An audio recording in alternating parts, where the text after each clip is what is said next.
Hey there, Flo here, just getting started. Standard long time to set up when I'm doing this stream from the phone. I have to do a lot more testing here. A little bit more tedious, so just a second, I'll be ready to go here. Gotta pop out DLive.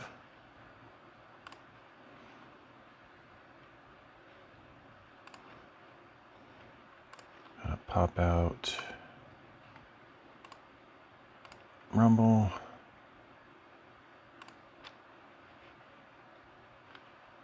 Okay, so here's the moment of truth. Let me go check Kick.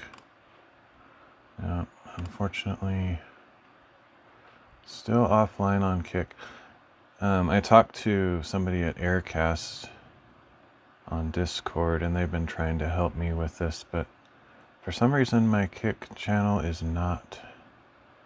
still not going through. It says it's live on the Aircast side, or it says it's online, but nothing is going through, so I don't know what the deal is. They suggested contacting Kick support, so I might do that next and see if there's some weird block on my account, or I have no idea what would be causing that, but from their perspective it looks like they're sending, and just who knows what Kick is doing on the other side, so it's probably a Kick issue. But it's weird because I don't remember having that issue when I did streaming from OBS. It just seems to be when I do the IRL stuff with my phone, but I don't know. Anyway, I guess I'll follow up with Kick later. I don't really want to do that right now.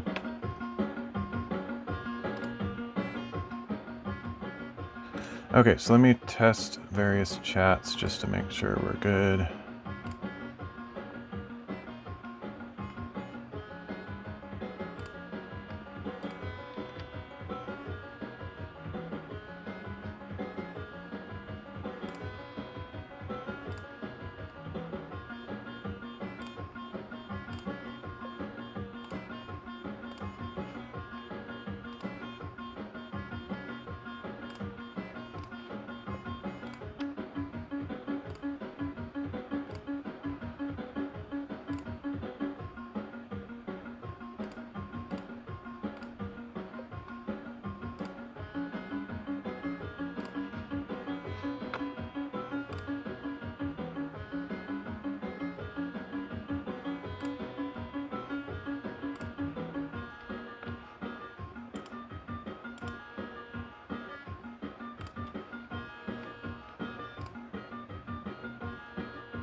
Okay, then real quick, let me just see which platforms appear to be online. It looks like everything except for Kick is online.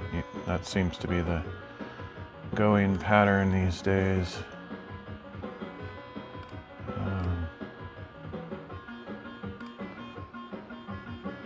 Except for Party, I don't know why, but I can never see my own stream. It's such a weird glitch.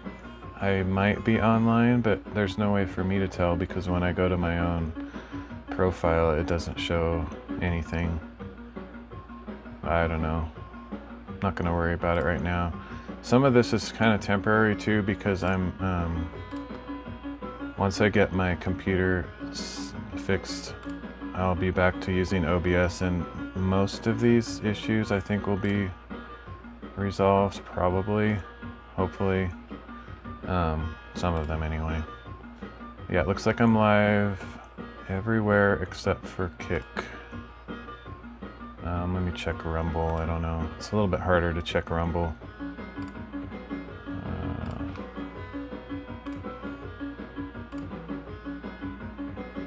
To watch ads on my own channel. Okay, yeah, looks like I'm live on Rumble. Okay, we're good. Alright, sorry for that delay. It's just the way it's going to be until I get my computer fixed next week sometime.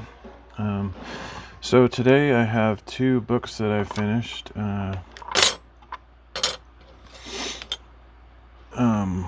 Yeah, I was just distracted. That was a hard thing to say. With the Kick thing, I was thinking of maybe I should go on Discord, but yeah. Anyway, I finished 2 books over the last couple days, so we have them in the book presses. So first thing I'm going to do is pull those out just to see what kind of result we got. Actually, let me see, which one is this? Let's do that one last, just because do them kind of in the same order that we put them in there. First in, first out kind of a thing. Because that last one is going to be sort of a more exciting cliffhanger type.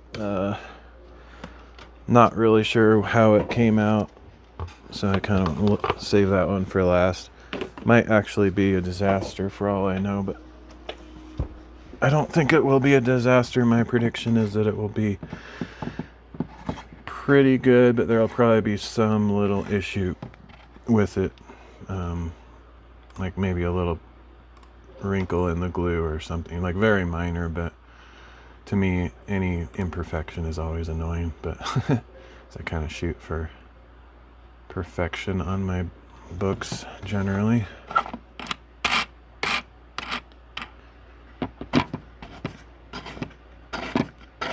So same story as yesterday pretty much. I slept in really late, but I didn't sleep enough, so there's a slight chance I might actually be able to get a little bit fixed on my sleeping schedule, but I don't know, I kind of doubt it, just from experience.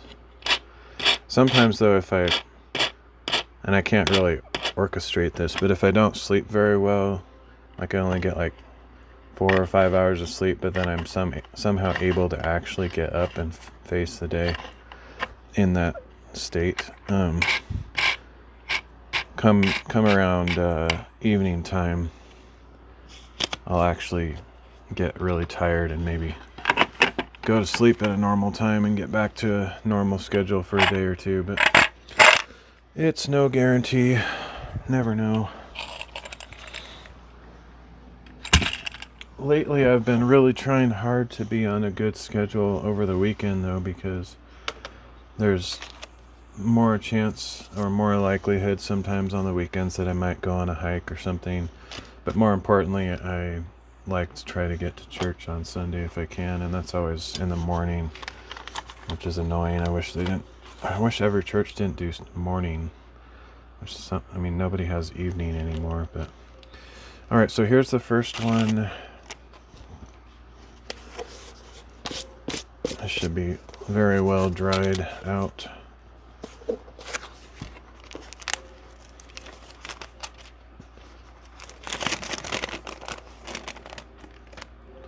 So this is why I put these wax papers in there. You can see that it got stuck on some glue that must have kind of soaked through the paper a little bit. So if I had not put that on there, that glue would have stuck to this and closed this book, so I couldn't open it. This is rare though. I put these wax papers in there kind of as a preventative measure, but this might be the first time I've ever actually felt like, whoa, I'm glad I did that. I'm just really gonna slowly pull this off in hopes that it doesn't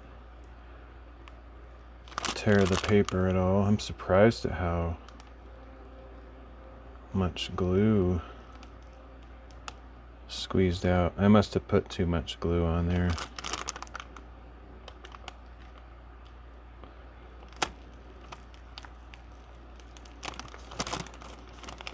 It's actually, I don't know if that's glue or the wax paper. I think it's glue.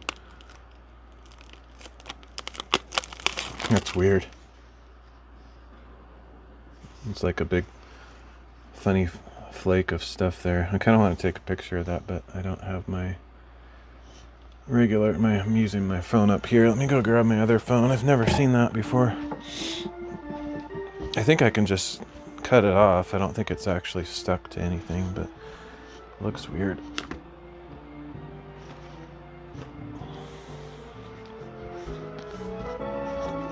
Was definitely not expected, since it's never happened before.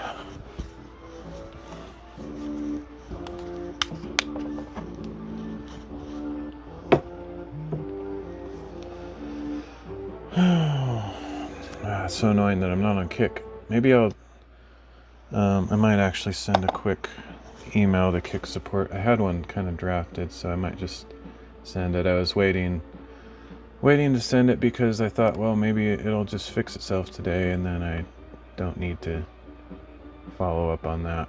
But nope.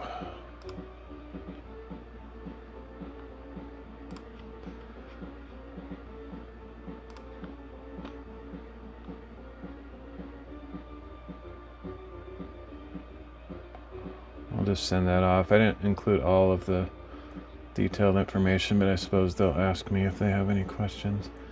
Hoping it's just some easy thing where they notice that there's some weird setting on my account that they can change and it'll just work, but I don't know. I'll find out. Okay, so this is interesting. Oh, I was going to take a picture. I forgot. I don't even know what is going on with this weird flaky stuff, to be honest.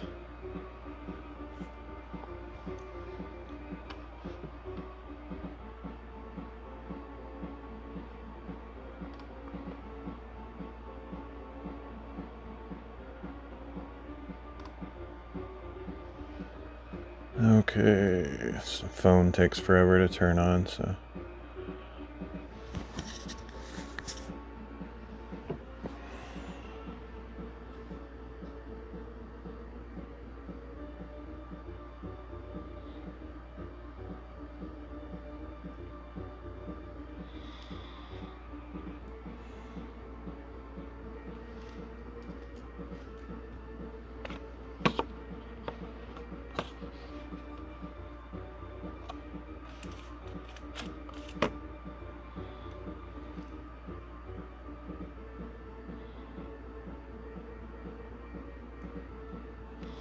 I don't know if that will show very well. Oh, here's a better angle.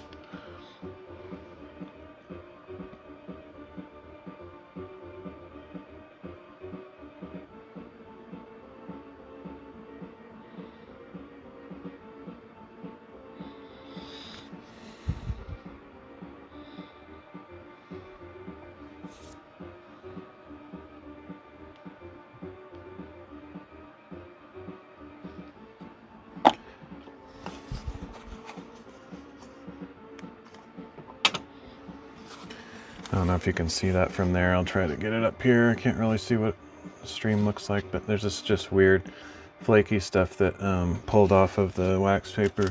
I think it's probably residual glue, but it could be the wax paper itself. I guess this is the one it came off of. I can't be totally sure what that is even. Anyway, I've never seen it happen before, and I don't know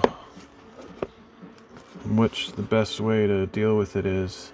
I guess a super sharp X-Acto knife would be a way to cut it up. I want to slice it, but I don't want to like cut the fabric underneath it, so I have to be careful how much pressure I apply.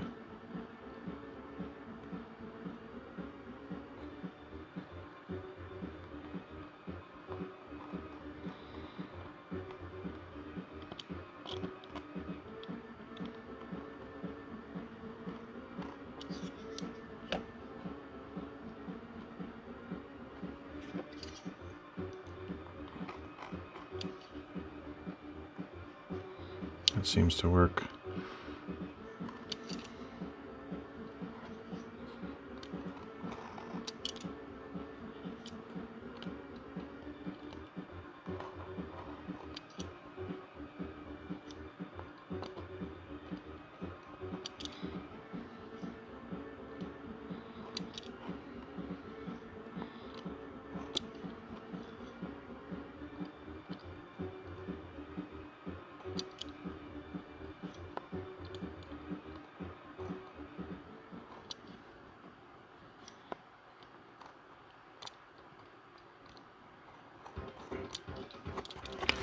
Alright, that worked. Can't even tell it was there. So weird. I'm definitely glad I put the wax paper in there though, because whatever that is, it's most likely some kind of glue residue. Or the glue, you know, pulled away the wax paper. I don't know, something like that. So I've got a few little stringer type things here.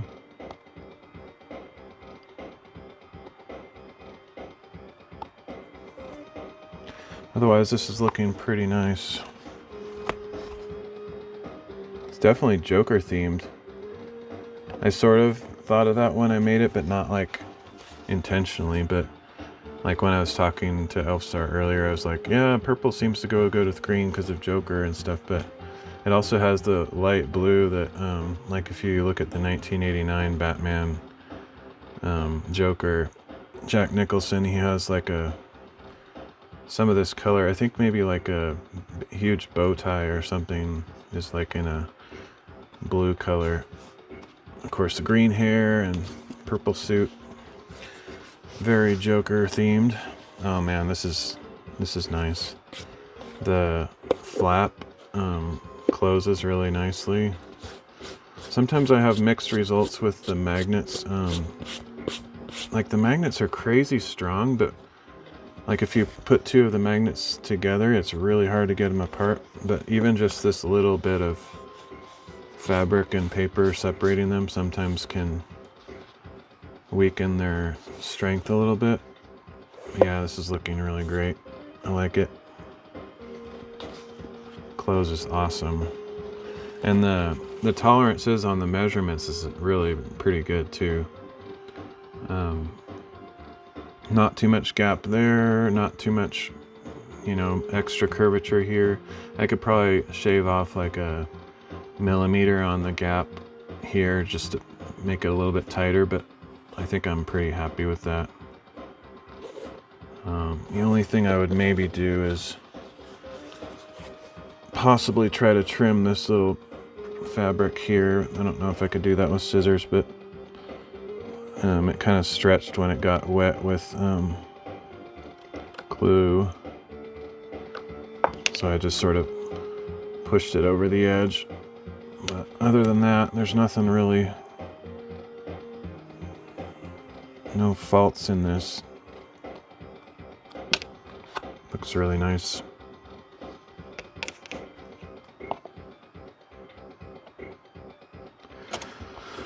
Sweet. So now all I have to do is cut the ribbon to length and sign it. So I'll just leave that there for now.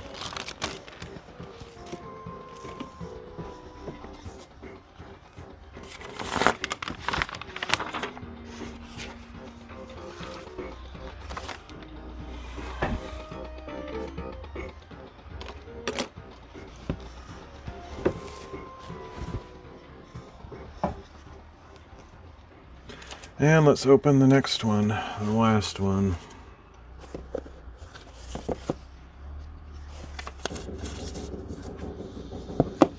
Oh, that's probably the best magnetic flap cover that I've had yet, where it opens really nicely, and the difference is I didn't put the paper backing here, which presents some challenges with the fabric, this internal fabric. But man, it really opens and closes nicely.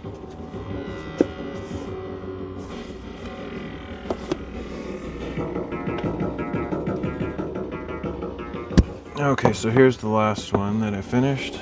See how it went.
That's weird. There's some kind of sort of a crease there of some sort.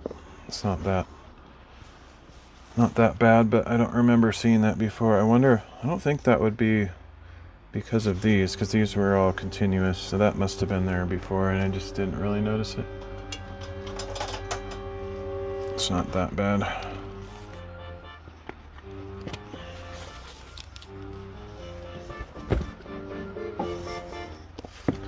This one is I'm kind of expecting some kind of weird issues just because it's a thicker upholstery fabric. There's just a lot that could go wrong. Oh, that's cool. The flap actually closes quite nicely, and it's actually very flexible. That is kind of shocking, actually.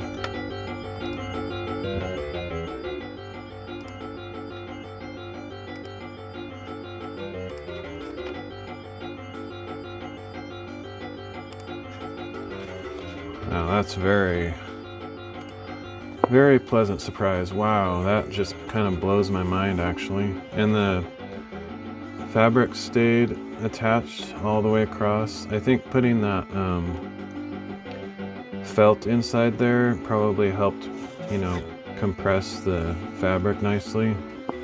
That is amazing, actually. I can't even believe how flexible that is. I thought I was going to have to really torture this to get it to wrap around, but it does exactly what I want it to. It's amazing. That doesn't even make sense to me.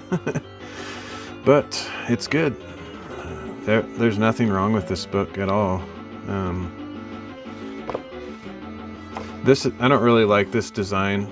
It's kind of technically it's a flaw. It's like when an air bubble got under the sheet that I was printing on, this marbled paper, but sometimes those are interesting irregularities. So yeah, it's not necessarily terrible, it's just kind of unusual, I guess. Some people might actually like that interesting shape in there, but it's a thing. So now all I have to do is trim some of these little hairs that are coming out, or strings, whatever. I'm very happy with this book. It could not have possibly gone better than it did, considering the challenges that I had putting it together. I sort of suspected I would open it up and see something kind of annoying.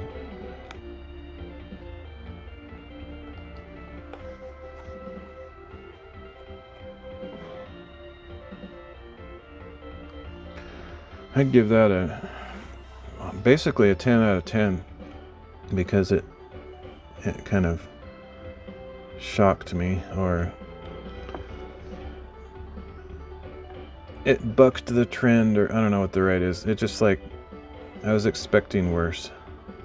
So the fact that there's really nothing wrong with it really makes me happy.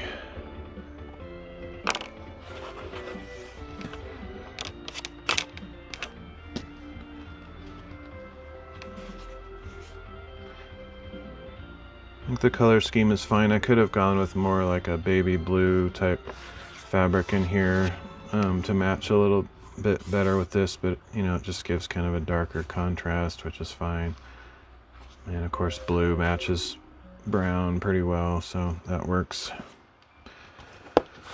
And the fact that it closes so nicely, and the dimensions on this are pretty good. I could have gone a little bit shorter on this. There's a little bit of a gap on the spine, but it's not an unpleasant appearance. Looks really tight on this side, which is nice. Some of those things that happen where it's this is exactly how it should look right here. There's no gap, but it's also not too tight. And oftentimes I've found that one side is tighter than the other, and I don't necessarily know why at all times. I don't think it's just because the ribbon's in there, because that doesn't really add that much thickness to it, but it could have a little bit to do with that. But it's looking pretty good. I don't think I would necessarily want to make this too much shorter, but I could probably cut off 1 millimeter here as well on the next book. But I think I'm just going to go with these measurements on future books because it's really pretty nice. I love that. I can't believe that that opens so nicely. This stuff is thick. Like if you felt, probably can't tell on camera, but if you felt how thick this fabric is, it's made to like, you know, upholster couches or chairs or whatever. It's very thick. But the fact that it opens that easily, just, I don't understand how that's possible, but I'm quite happy about it. So yeah, very satisfied with these books overall.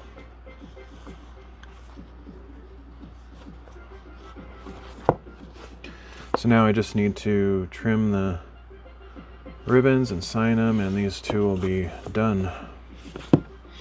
I guess the only slight, I don't know what to call it, it's not necessarily a flaw, but it might be something in the fabric itself. It looks like there's a line right here. It's pretty subtle, and I'm glad that it goes vertical as opposed to like some weird diagonal line, so it doesn't really bother me. But if I had any slight complaint, that would be the only thing I would say that could have turned out, you know, 11 out of 10 if that wasn't there, but still it looks pretty good. This stuff is so ridiculously thick that ironing it doesn't really do anything. You know, there's only so much you can do. Okay, so yeah, let's get actually use a soldering iron to cut these things off.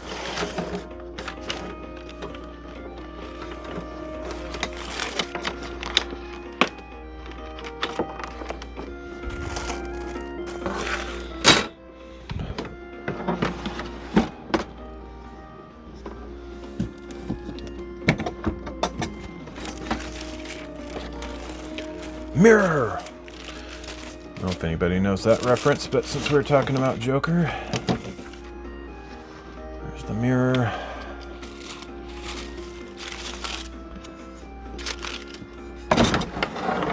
Okay.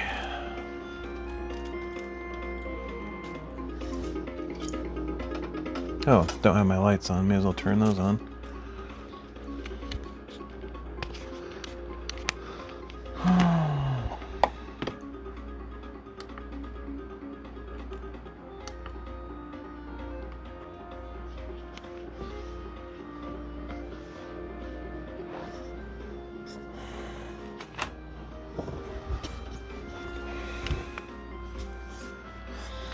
So the mirror is nice because it's a natural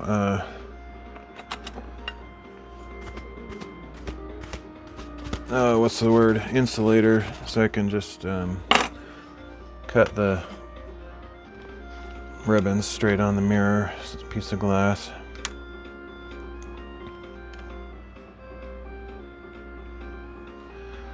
Need a place to plug in.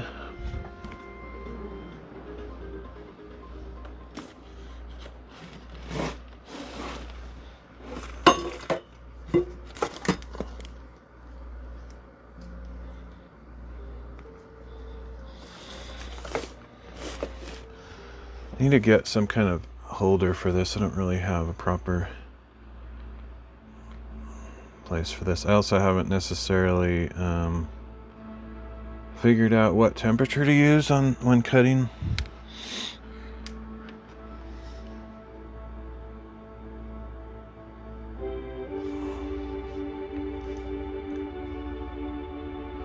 I'll just wait a minute or two for this to heat up.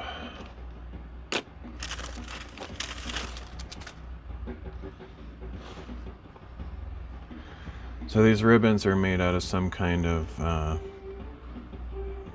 it feels like fabric, but it's actually like, I guess you could call it a fabric of some sort, but it's like a synthetic material. I don't know if it's nylon or something like that, polyester or something. So it melts instead of, I don't know, I guess cotton would probably burn if it got, well, I know it would burn, but anyway, because of that, you can use hot iron or whatever to melt the edge so that it kind of seals in the fibers and doesn't fray on the end, and that's what I like to do with this thing here. Hopefully I got the temperature right. I'll start a little bit long just in case it's not quite right. I usually do it at an angle.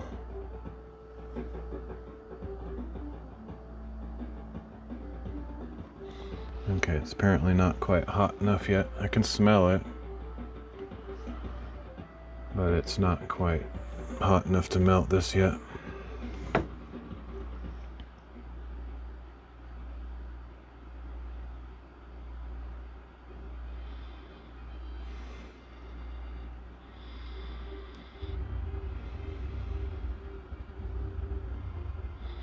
Looks like there's something on there. Maybe that's just the shape of the metal, but it's like some kind of... Oh, I think I remember, yeah, last time I used this, I used it to melt hot glue. So there's probably some hot glue residue on there. Just make sure it doesn't drip on the book or something.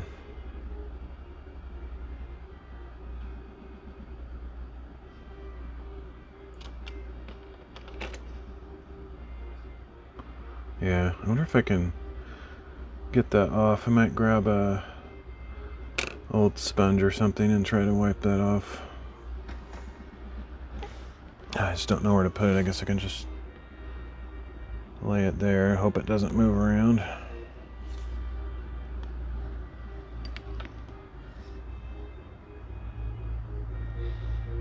Need to get a stand for it.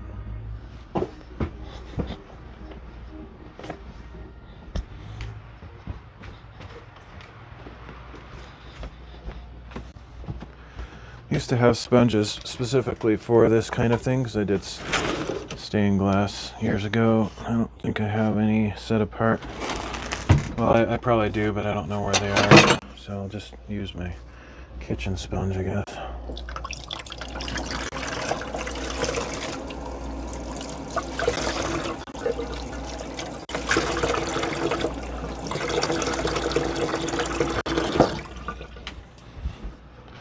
Just needs to be a little bit damp is all. Hopefully there's no circuitry in there that water would affect negatively. I don't really know.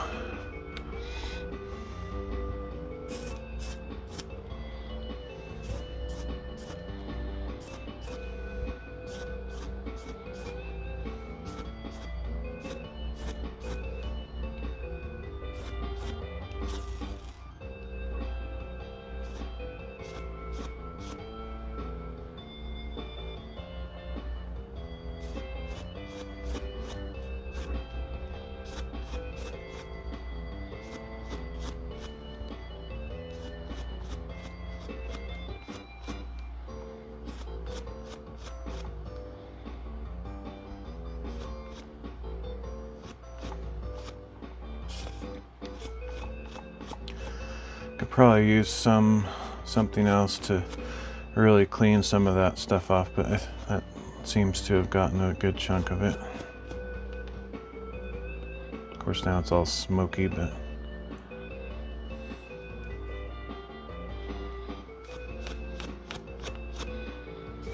I don't really see the residue though, so I don't know if it came off on the sponge or it just sort of evaporated or something.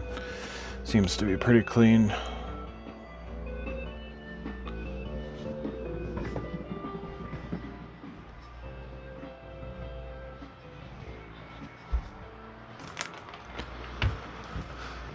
But yeah, with stained glass, I use that to clean the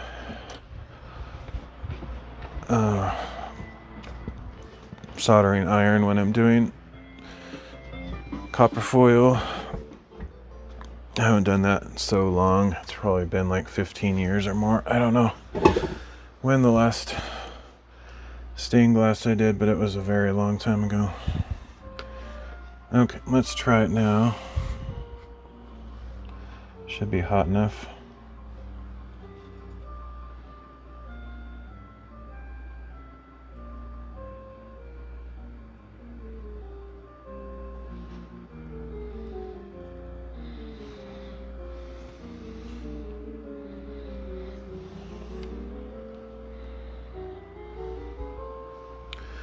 Alright, that's probably okay, but I think I'll make it a little bit shorter.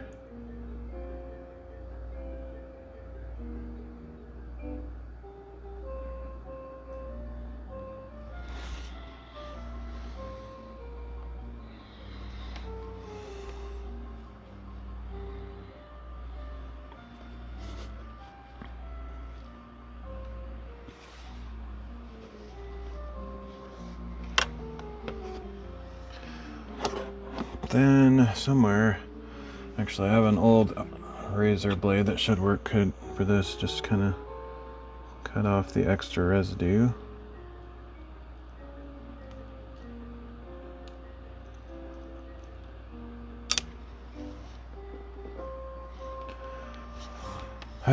Need somewhere to put this. Need like a proper holder for this soldering iron.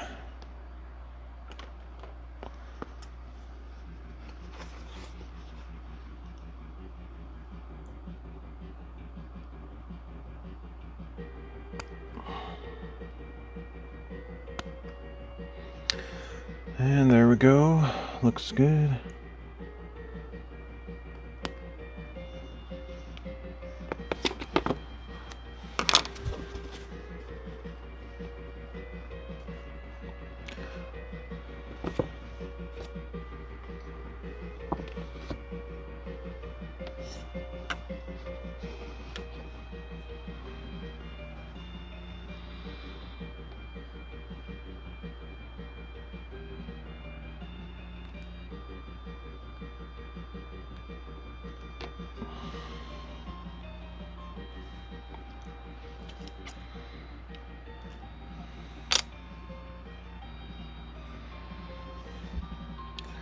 Alright, turn this off so it can power down. So it can cool down.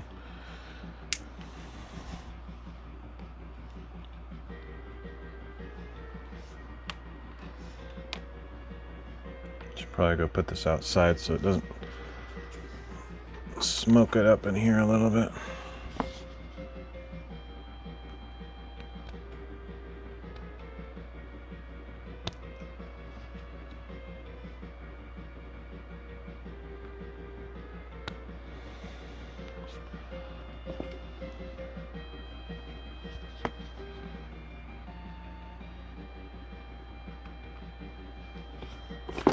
Alright, there we go. And I'm gonna go put this in the sink or something.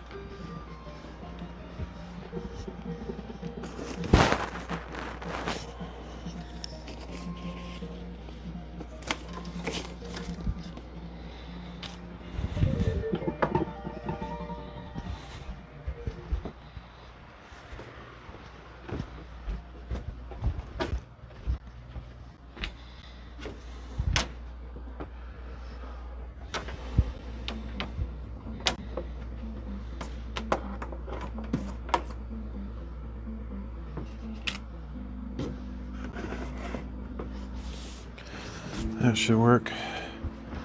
Now I need to grab my inks, or just one in particular. I always sign with a dip pen, and I like to use the same kind of good black ink on there just so it shows up.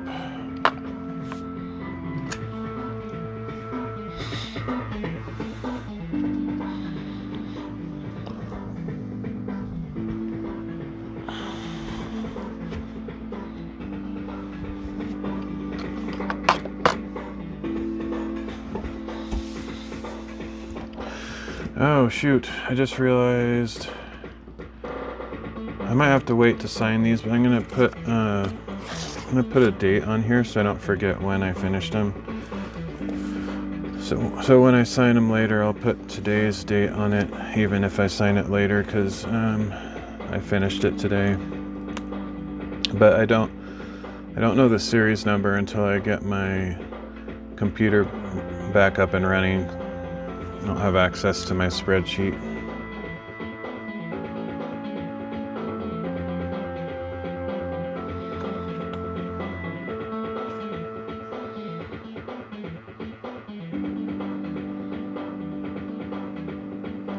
So I'll have to sign those another time. I could put my signature on there and just add the series number later, but I'll just do it all at once. Let's see, so this one I finished first.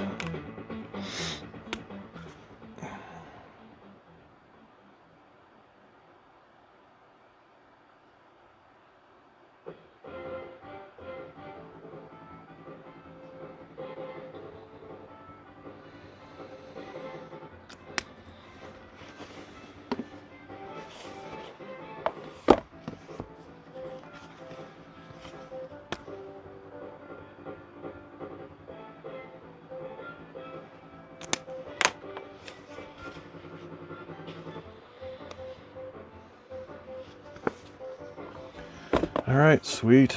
That's really satisfying to get a couple of books finished. I might actually experiment with taking a little bit off of those dimensions. I feel like, I mean, it doesn't look bad necessarily. It's just, I could make that arch a little bit more subtle. Like you can see that there's quite a bit of extra on this. This one is not quite as much extra, but I might take like 1 or 1.5 millimeters off of there, and I think I'd still be okay, or at least 1 millimeter. So I think I'll adjust those measurements on the next books, because I like it to be as tight as possible, but not, you know, have any issues with closing. So I think I can go a little bit tighter.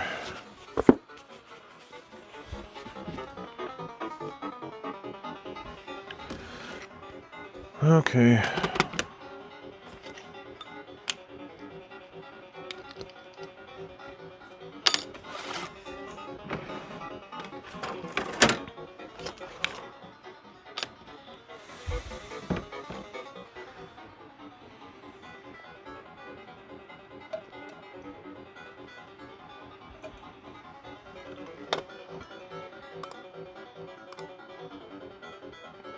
Oh, thanks for the lemon, Leo. Sorry I didn't see that. I need to, I don't think I'll do it right now, but I did actually talk to Steve from Social Stream about DLive alerts not showing up, and I think he fixed it yesterday. He fixes things instantly. Like if you want a good example of customer service and amazing development skills, Steve from Social Stream is top notch. Crazy how fast he fixes stuff. He fixed it like as I was typing, pretty much. It's unbelievable. Anyway, so next stream, if I remember to update Social Stream, it should have alerts on there again. Of course, Leo is probably long gone, but just to let everybody know. And that should help everybody that uses Social Stream with DLive. Apparently he just never added it or something. That's what it sounded like. But now it should be working once I get it updated. Let's see. So I have one more book that I can work on. I probably have a third book somewhere. I don't know why I only have these two parts. I don't know what happened to the magnetic flap, and I also don't know where the book itself is. But anyway, since I don't know where that is currently, I can work on this one.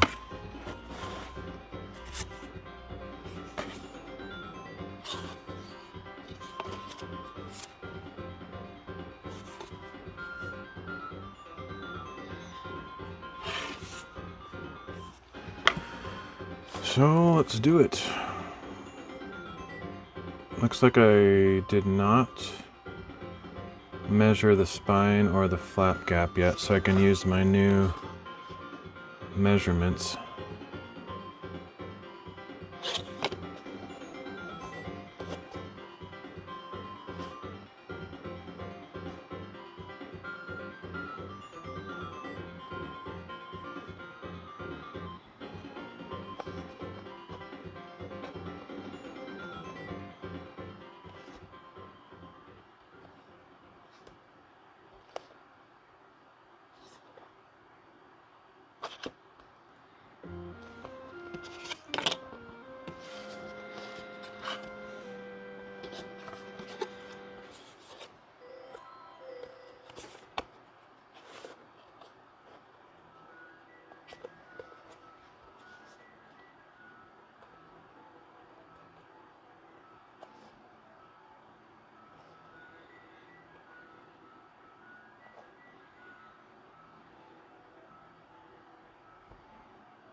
Let's see, where's those little things?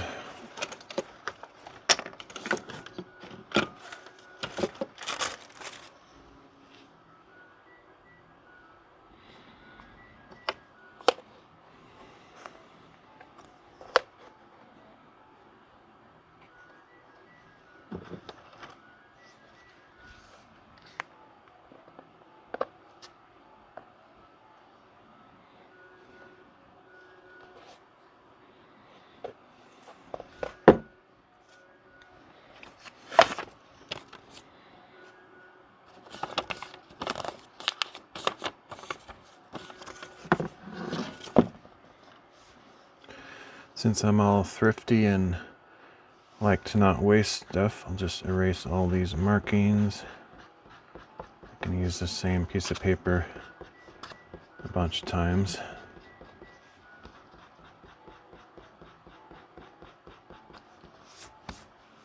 I don't know if I've selected a cover material for this either, so that will play into the dimensions depending on how thick the cover material is.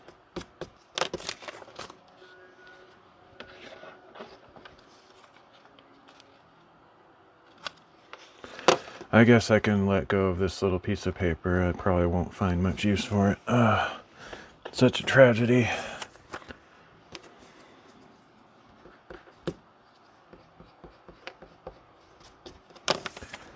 Alright, then I just flatten it out, make sure there's no indentations on it, and make some indentations on it.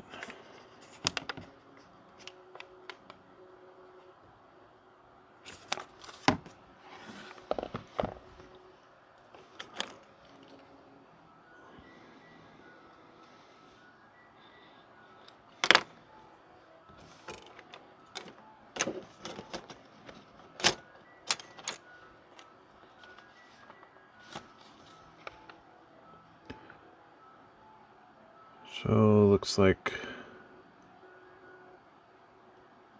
pretty close to exactly 3 centimeters.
.1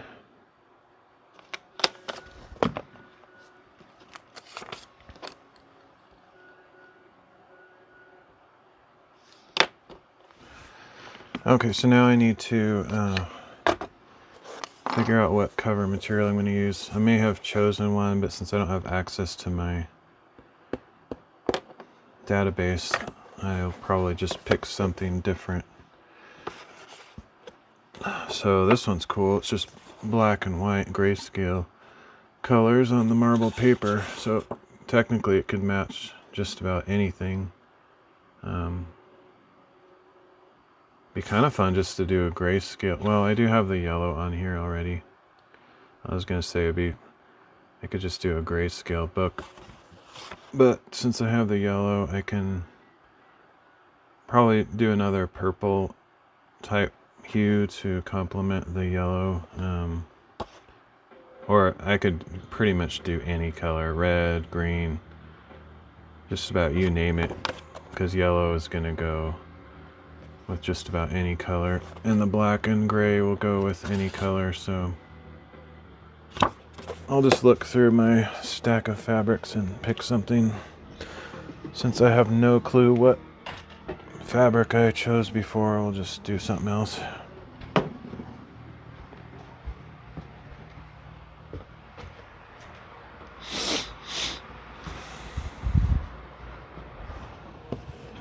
And I'm not going to bring my camera over here, so I'll just come back with something.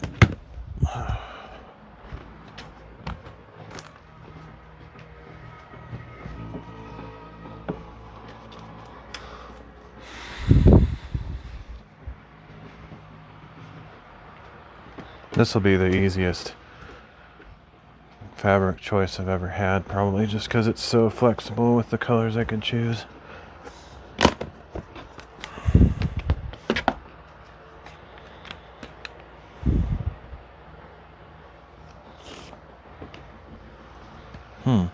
Actually, the very top one is not a bad choice. Let me check it over here in the light. This is the first one that was in my container. Dark red with the black and gray and white dots would kind of match the black, white, and gray of the end paper, and yellow goes with red just fine. Sort of almost like a Minnie Mouse theme. So I think I'll just use that one.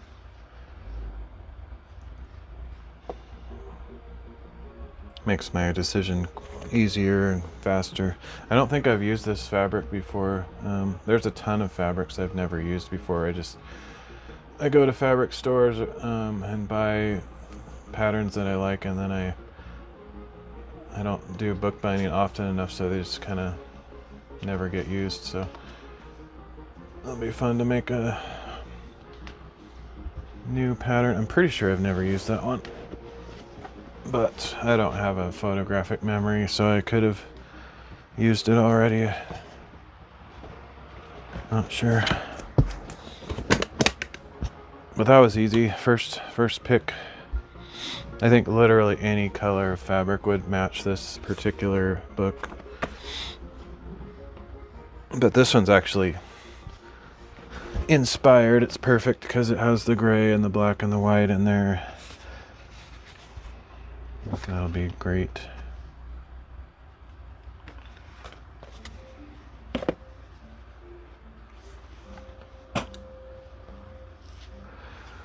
Okay, so now that we know this is a pretty standard thickness fabric, if I wanted to be super thorough, I could go get my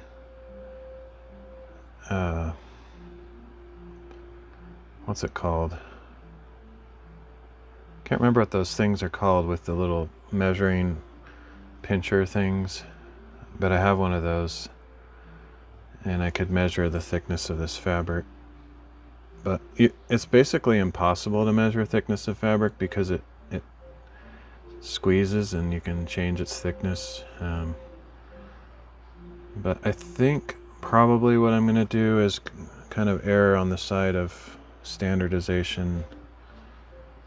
If I'm ever, basically all these standard cotton fabrics, I think they're called quilting cotton or something generally, like a general term for this kind of fabric. So they're all kind of the same thickness, more or less. I think I'll just call it 2 millimeters just to be averaged or safe enough. Okay, so fabric thickness equals 0.2. Oh, and that's for 6. So 0.15 for 4.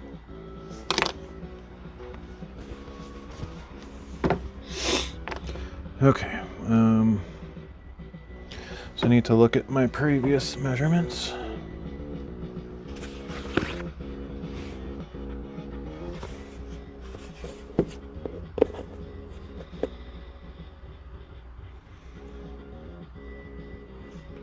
I'll make sure that that's a good decision about doing a millimeter shorter. I think it'll be okay. I don't want to make it too tight.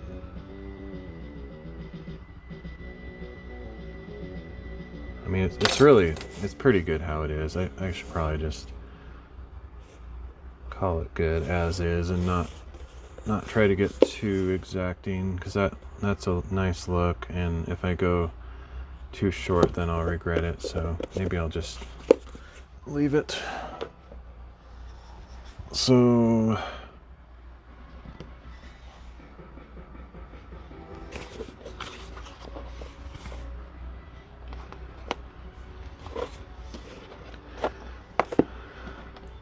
let's see, so the spine, where's my favorite red pen?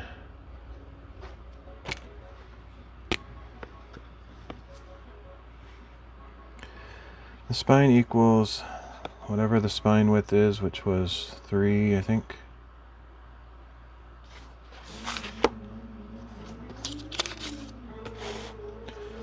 So it's 3.0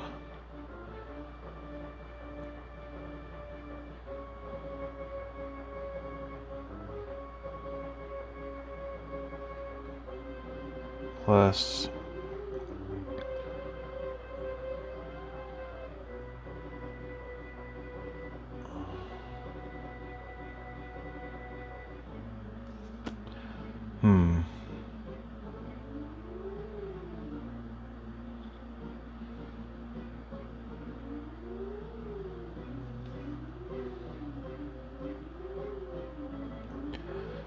0.15. Okay, I didn't write the same equation on here that I did on this one, so I'm not really sure what I'm doing here. Spine equals 2.9 plus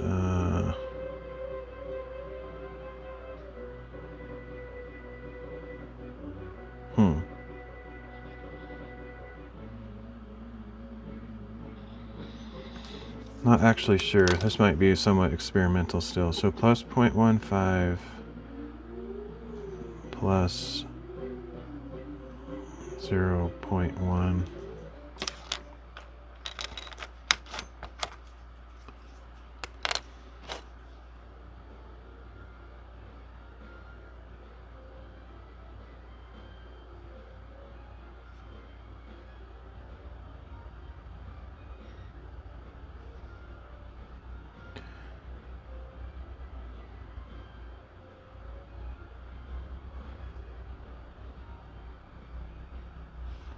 So 3.25, I guess, according to that equation. I hope that's right. And then flap gap is 2.1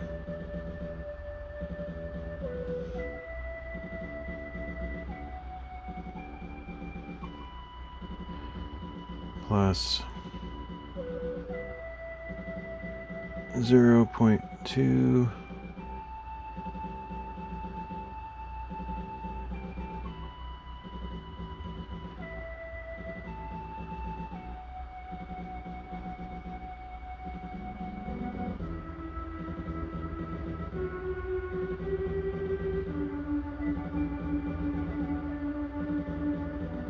Plus, I don't know about that universal constant. I might do 0.5 millimeter less. Plus 0.045. I know that's splitting hairs, but...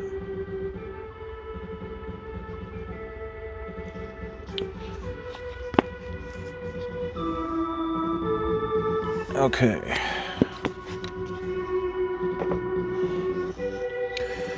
So 2.1, 2.3, 2.75. Okay.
Just noticed some little residue from the cut. Sand it off.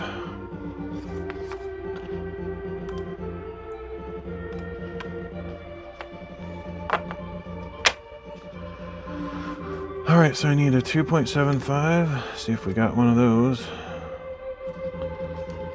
We do. And a 3.25.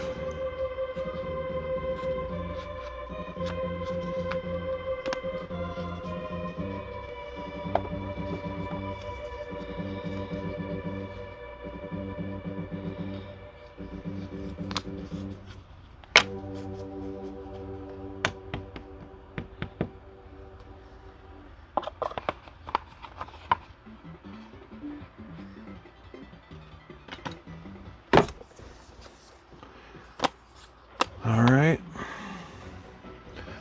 Next I need to clear more space here so I have room for the ironing board eventually.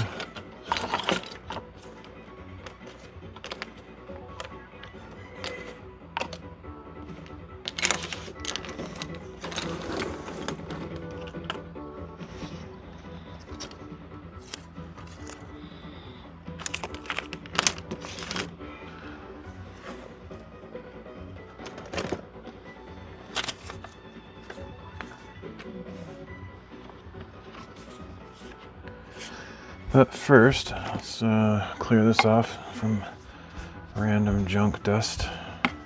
And I'm gonna cut all the pieces.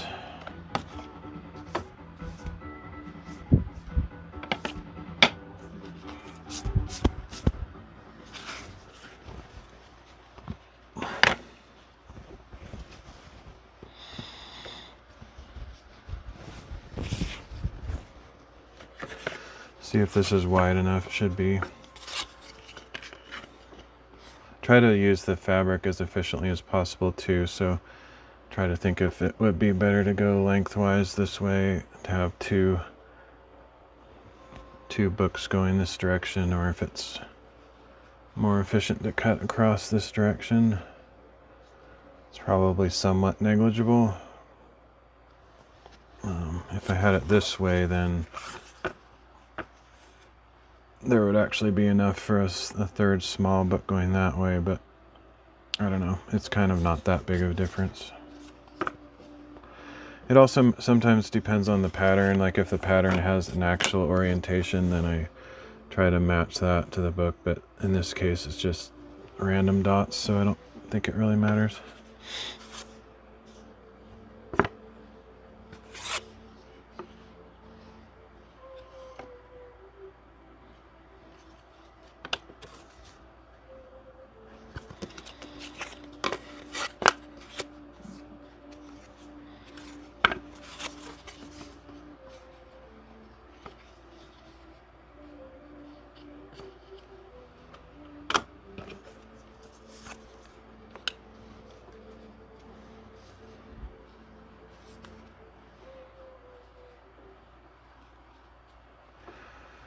Okay, so I need my 1 1/8 inch spacer.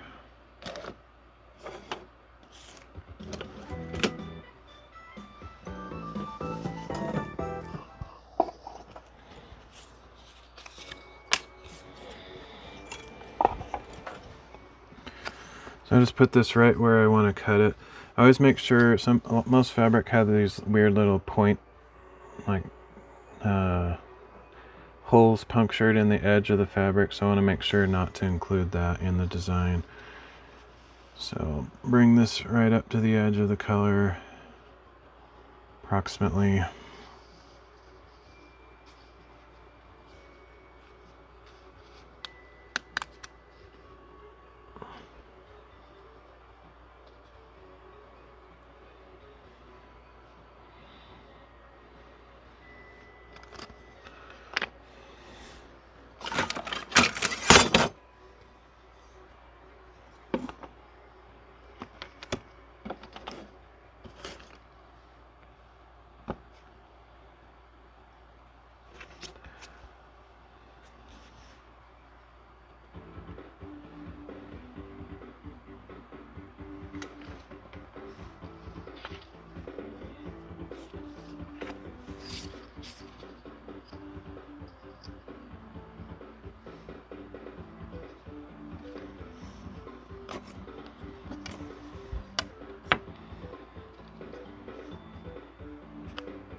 Okay, so that gives me my cut line with the 1 1/8 inch all around. So I just need to hold this down awkwardly because it's right on the edge of the table. Don't have good leverage, but might stand up for this part.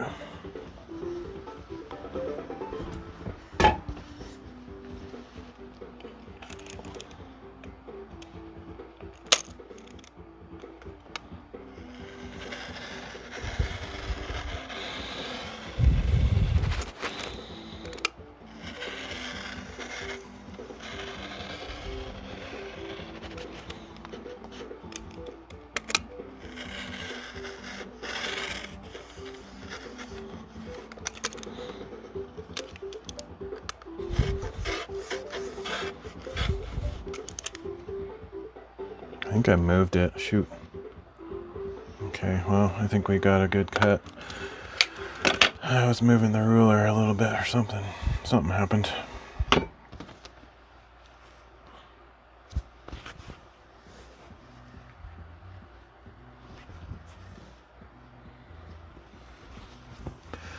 I always try to fold the fabric the same way it was, just like re-closing a map, paper map, just so it doesn't add needless new creases.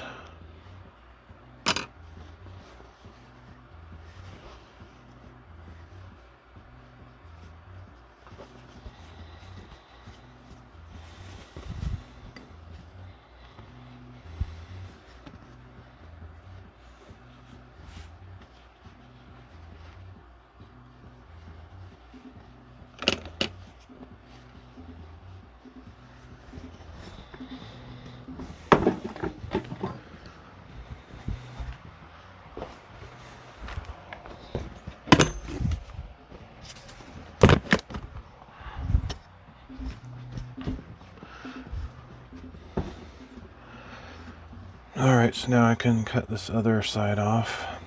Even though that's tiny, I've been making some crazy tiny books lately, or I've been starting some tiny books. I haven't actually finished any yet. I do have one all-time smallest book so far, but I think I have some in the works that will be even smaller than this one. But here's my all-time smallest book so far. I made 4 of these, pretty much identical, just with different cover fabrics and different marbled paper. But so there's my smallest, and technically I could probably use that little bit of fabric on the end. I don't know, maybe not quite. It's maybe not quite enough, but depends on what my next smallest book is going to be. I might actually be able to use that bit. I don't know if I'll keep it or not. There is a little bit of sensibility to what I'm willing to keep. I don't keep every single scrap, but I think this one's too small to be worth keeping. But I do like to save most scraps because I do find uses for them a lot of the time.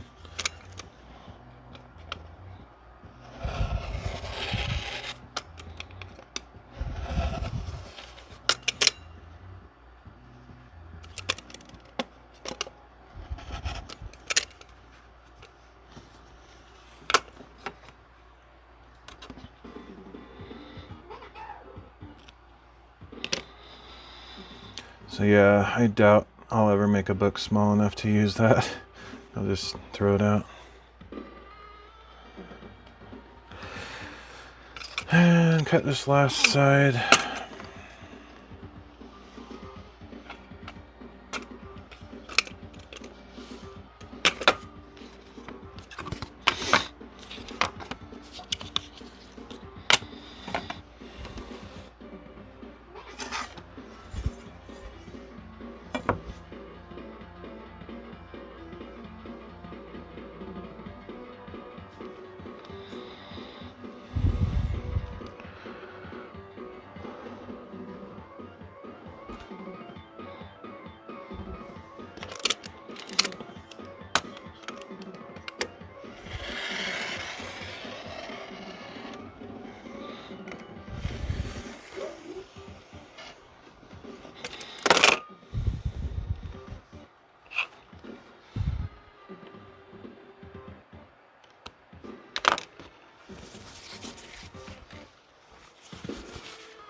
Okay, so I need a piece of rice paper.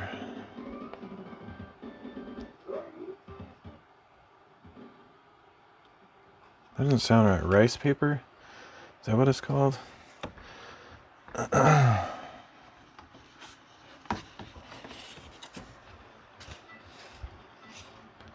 does that sound wrong? I don't know. Anyway, this Chinese paper, I can't remember if it's rice paper or something else. That doesn't sound right to me. Alright.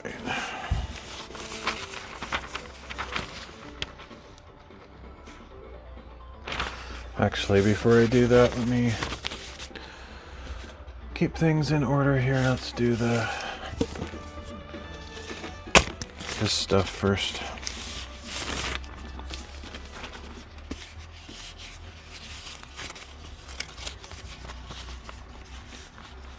Very unlikely I would ever use this little strip also.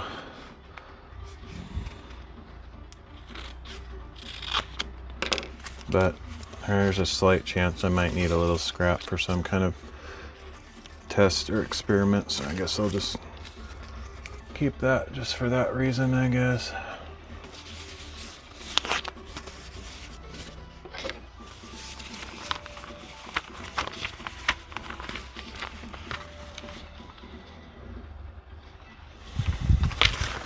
I wonder if this is wide enough. Looks like it's just basically perfect width. If I were to cut this chunk off, the width of this roll is almost exactly the same size as this fabric piece. Should be a really efficient use of it. So maybe I'll cut this off so I can cut it that direction.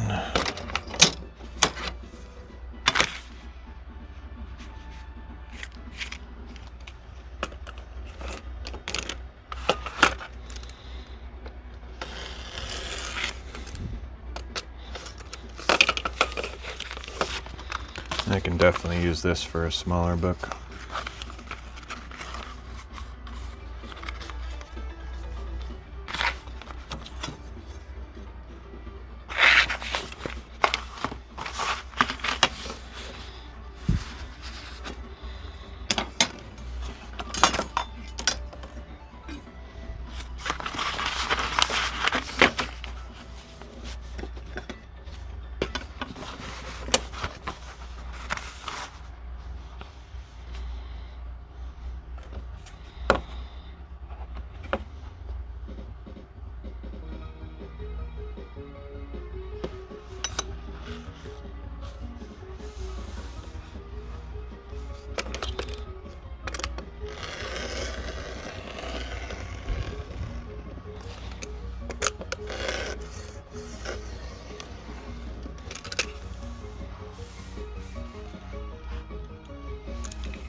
So I always cut this a little bit smaller than the fabric, just so it doesn't stick on my ironing board like I mentioned last time.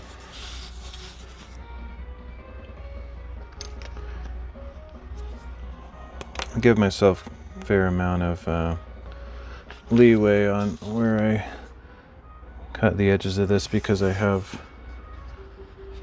1 1/8 inches of fudge room. I mean, not technically that much because I still need like 3/4 of an inch at least.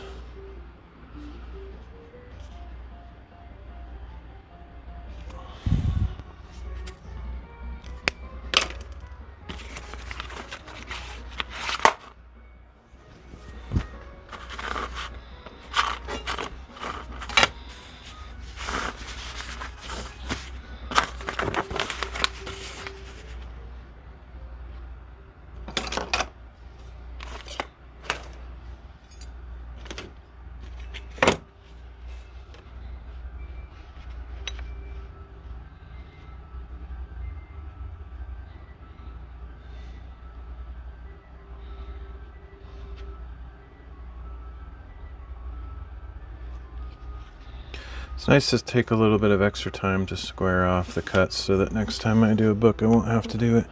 Of course, I might not remember that I actually did that, but if I was consistent in doing that, then I would know that I always do it, but I don't always do that.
Now for the rice paper, tissue paper stuff, whatever you want to call it. It's kind of pointless to chase these little strands because they'll just keep getting pulled out eventually. Okay.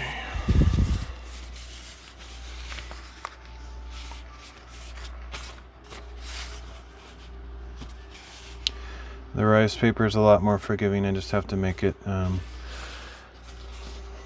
least as big as this, and it can overhang a little bit. So, and I'm not going to get too picky about efficiency of paper. This is just about perfect, the width of this, so it's good. I sometimes forget that I have this graph cutting board. I could line the paper up with that and then use the graph to cut. I occasionally remember about that trick, but most of the time I forget.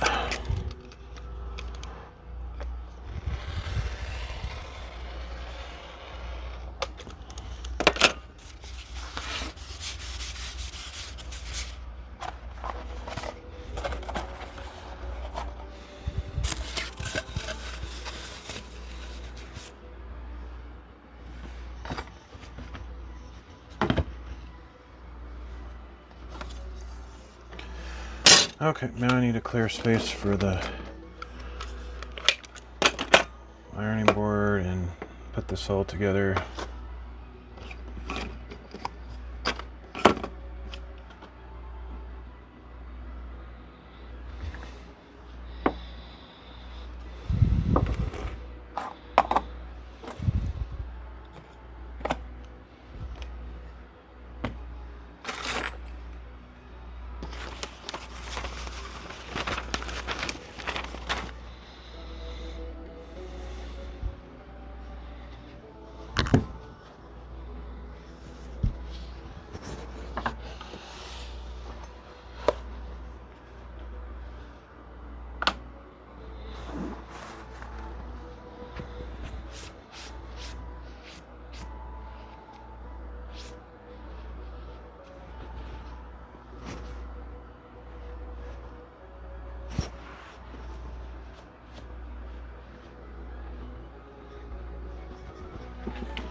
Hopefully I still have enough water from the other day.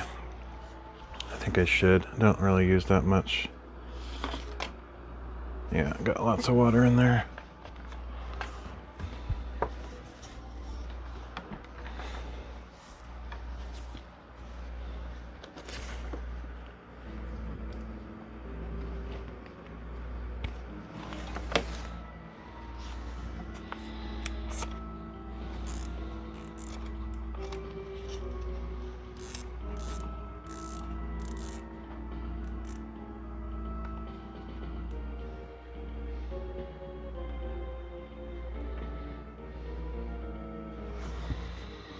Okay, just wait for that to heat up. I'm gonna go use the bathroom real quick.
Okay.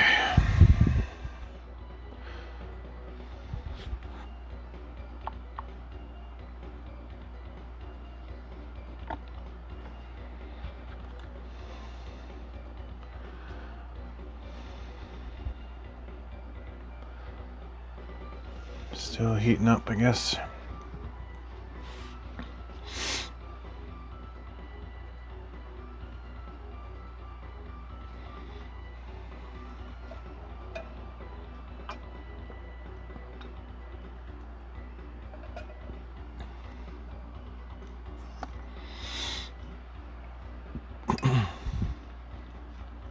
Hopefully I can find that other book. I'm pretty sure I would not. It doesn't make any sense for me to cut book boards if I don't have a book to go with it. But I don't know where the book is right now, but I have these boards prepared, but I'm missing the magnet flap. I could probably look back at my replays if I was that curious. But I might not have finished the magnet flap, I suppose. It's been a year ago, so don't really remember.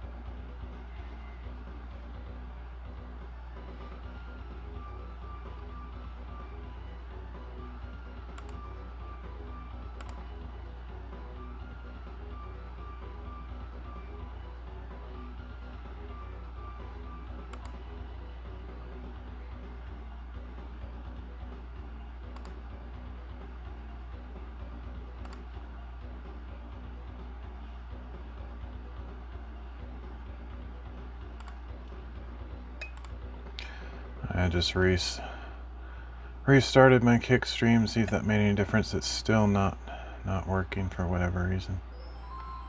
Don't know why.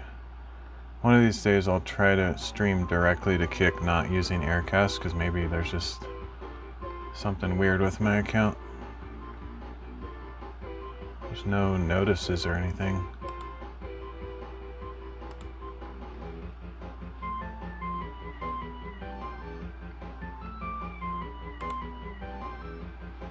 Oh, classic music. Good memories. It's one of the best memories for me in video games is when I first played Sonic the Hedgehog on Sega Genesis. It was awesome.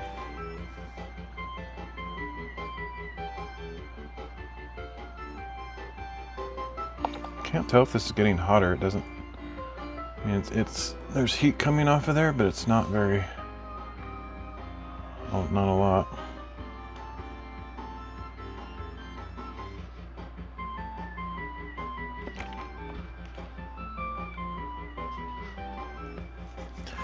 I think it's just a slow iron. That's probably one of the reasons it was cheap. Just has some features that aren't quite as cool as the newer fancy ones. I think it was only $10 or something. It's very cheap.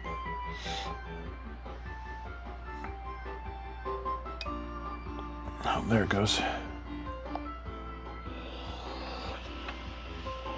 I guess that light comes on, which is interesting. I never know. It's kind of like with irons and ovens. The light either goes on or it turns off. Like, I have an ancient oven here where I live, and the light goes off. But some other ovens, I think the light turns on when it's ready, preheated or whatever. And apparently this iron, the light turns on when it's reached temperature.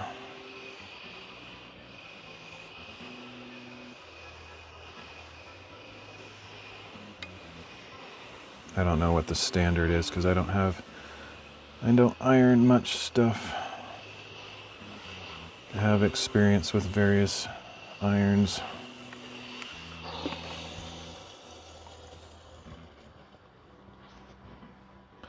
Just make sure all the wrinkles are out. Looks good. And make sure there's no strings that are going to get caught in between the glue, like that one. The rest of these can be just, as long as they're like pointing outwards, it's fine. I just don't want any strings on top of the fabric.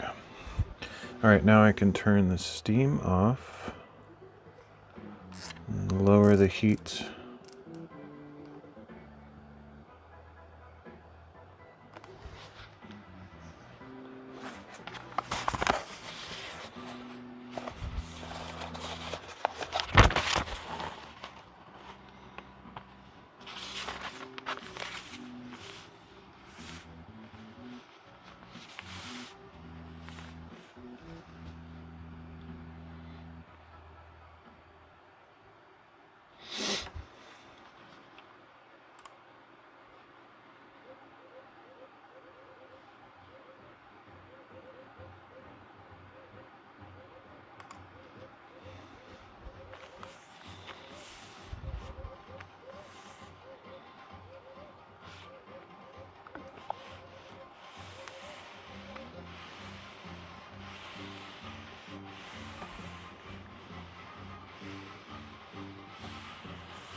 I don't know. Last time I checked the weather, it was, I don't know if it's been 3 or 4 days ago or even a whole week because I kind of lose track of time. But anyway, I think it was supposed to be nicer this weekend than the rest of the week. So if it's really nice, I could possibly go on a walk somewhere and try to live stream it or something, or just go on a walk and not live stream it. But I don't know. We'll find out. They're not very good at advanced, multiple days in advance weather predictions. Even the same day, they're often not right. So we'll just have to wait and see what tomorrow and Sunday are like. I think it's Friday. So easily lose track of what day it is.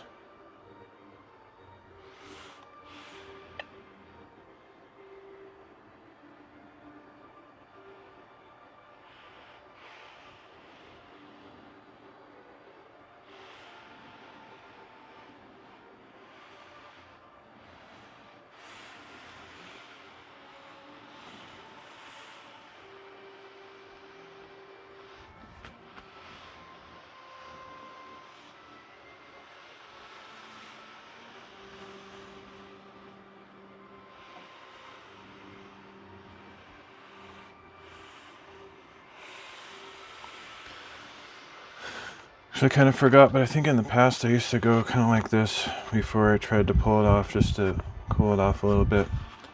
Seems like I had good experience with that for some reason.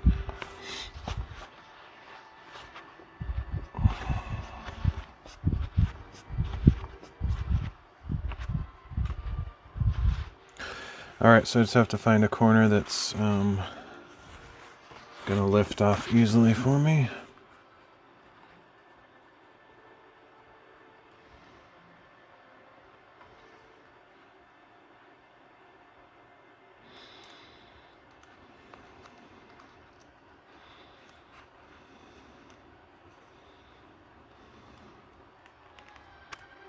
I always pull off at a 45-degree angle just so it doesn't accidentally tear off the corners or something.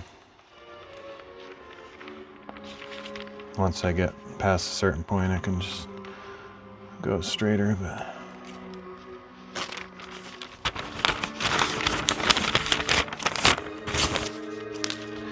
okay. Double check that there's no strings overlapping the glue.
I feel like this iron is maybe a little bit, or not quite as hot as the one I've used in the past. I used to sort of know what settings to use on the previous one, and I think I'm kind of doing the same settings, but it just doesn't seem to be as hot and takes longer to heat up and stuff like that. But it works just fine, just takes a little patience, I guess.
probably just go hotter and then it maybe would go a little bit faster.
It looks like I can have it at least on the wool setting safely.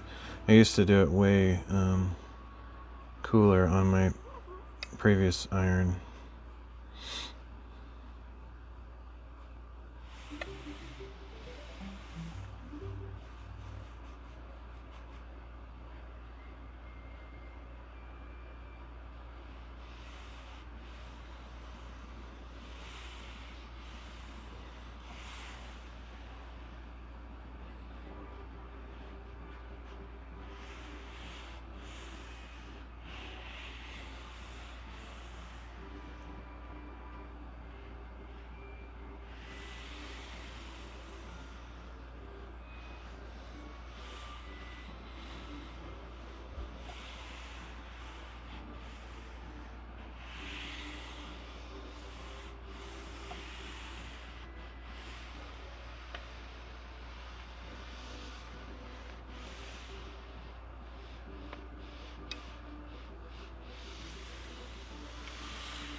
All right, that looks pretty good.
Okie dokie.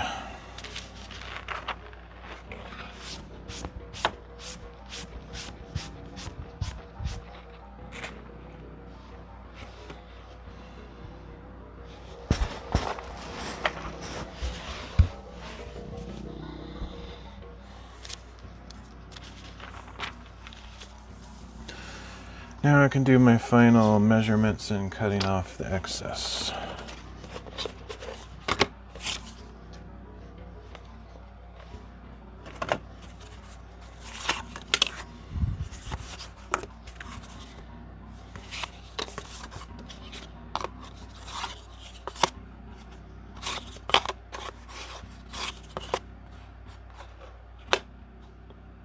This one only has 3 magnets on it, so it doesn't feel quite as strong as some of the others I've done. It's probably good enough, it's just not quite as snappy. I need to make sure I get this the right direction though, so it's like that.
All right, time to cut.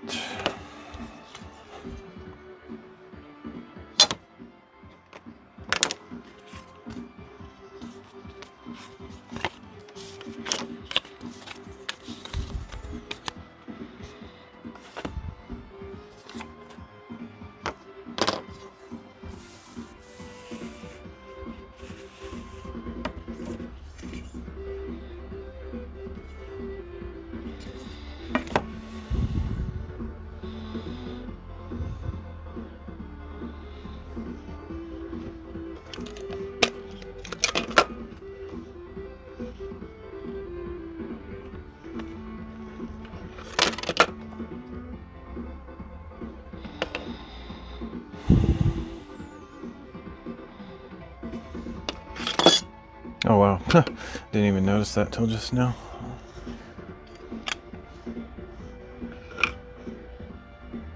I don't think that's ever happened to me. It's no surprise, really. It does get loose a lot. It just kind of works its way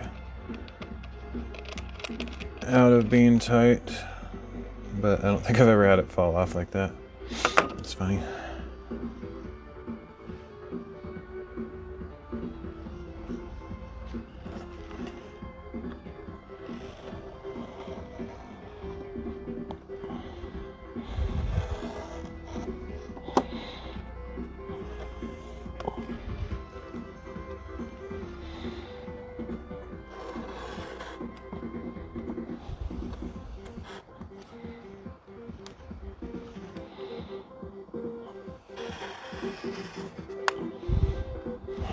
Just moved it. I hate that. It's so slippery.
I think I might actually do scissors on this one, just peace of mind. It's stressful to try to do the curve with that rotary cutter.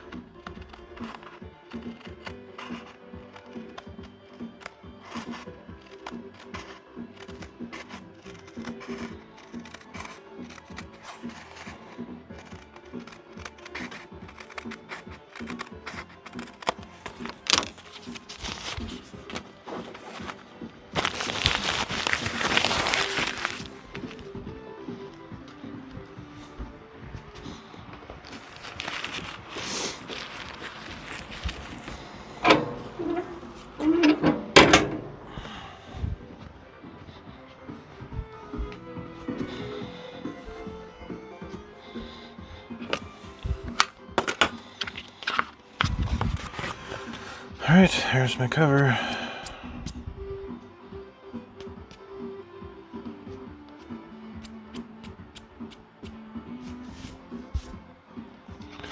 Perfect!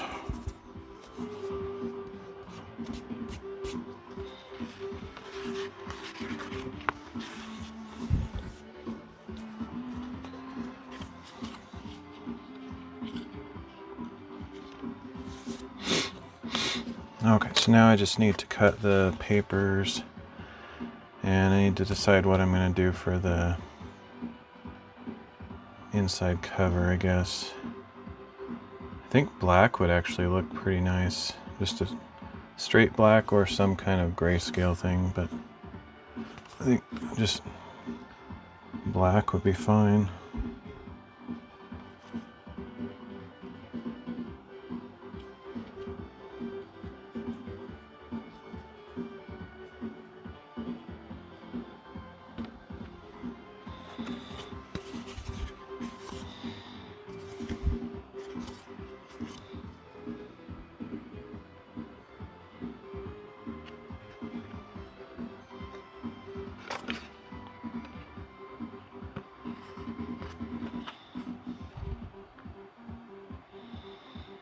The amount that this overlaps on either bookboard is kind of arbitrary and doesn't matter that much. I've always done like an inch, but it doesn't need to overlap that much. So I can use this little scrap.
Alright, so let me go find some fabric to span this distance here. Again, I think black would look pretty nice.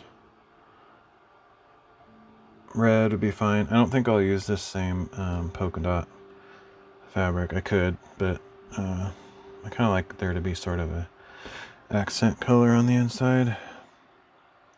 Black or gray or something like that would work fine. Or yellow even. It'd be kind of a little bit unusual, but since the ribbon is yellow, I could go that direction as well.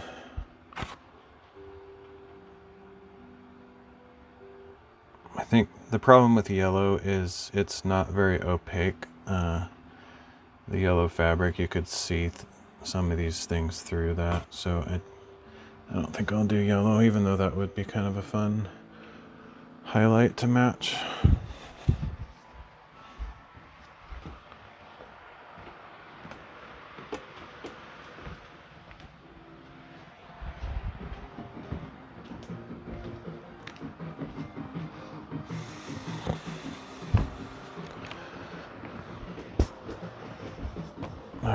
Bin. I would love to have some better organization for my fabrics because I have this big Rubbermaid bin, and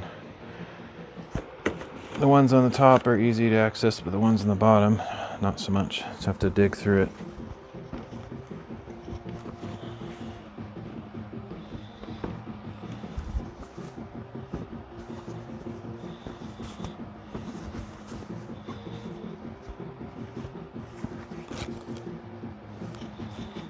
Okay, I didn't have to go super deep to find the black though, and I think that my first instinct to use black I think is fine.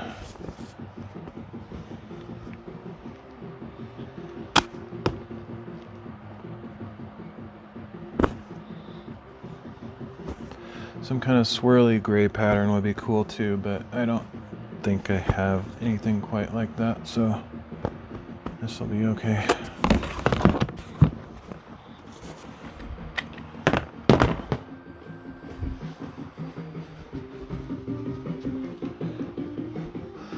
Sort of tempted to back the black fabric with rice paper. I think it would be easier. The only reason I hadn't been doing that is because I wanted to make this area here as flexible as possible, and the paper makes it a little bit more rigid. I don't know.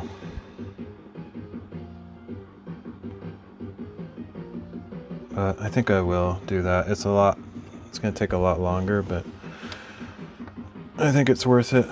In the end, it produces a cleaner result. Be no frayed edges, and it won't warp. Like the fabric can warp back and forth when I'm getting it wet with the glue, and so if I back it, it won't do that.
This is definitely like one of those situations where I could use those tiny scraps of the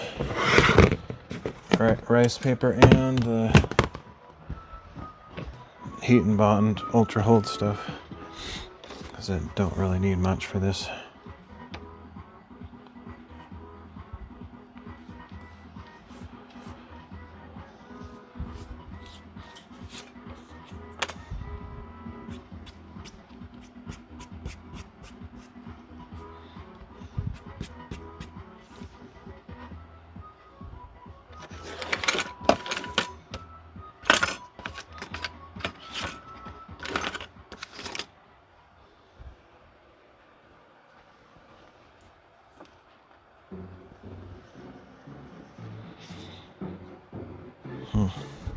Guess I need my iron again, after all. Seems like a lot of trouble to go through just for this little piece, but I think it's worth it. It turns out nicer that way.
It's weird. Is that an illusion? It doesn't look straight, but whatever.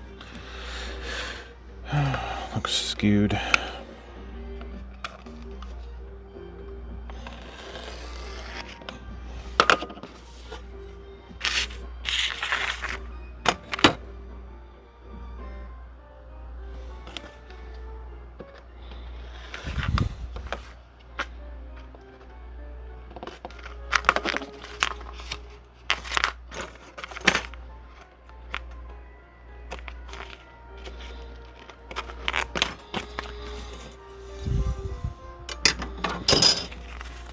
Could even use this piece on some small book. It seems actually quite likely it would be useful, so I'll keep that.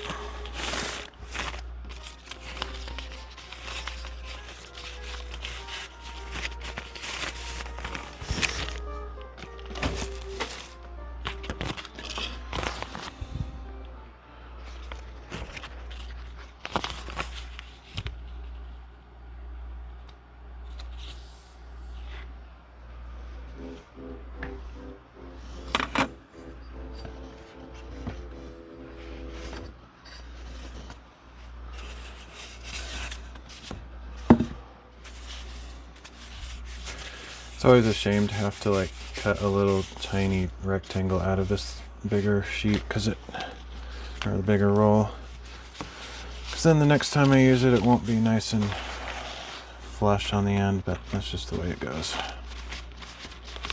I could have some scraps of tissue paper set aside for this kind of scenario, but it's fine.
Left-handed scissor use, not normal.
So inconsistent. Like now the light's on, but before it seemed like the light was turning on when it was heated up, but it's definitely not heated up yet.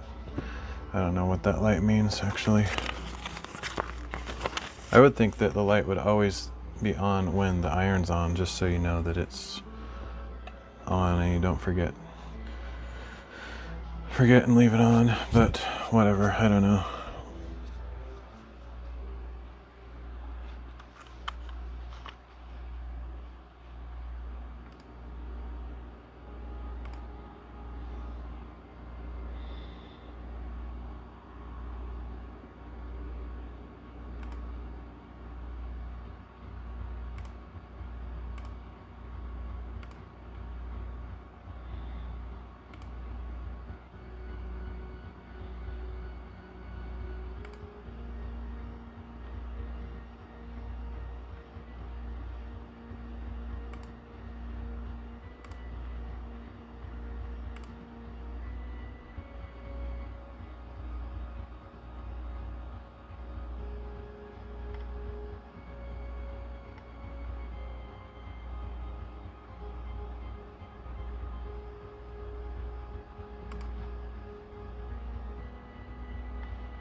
Forgot to check on the border of this.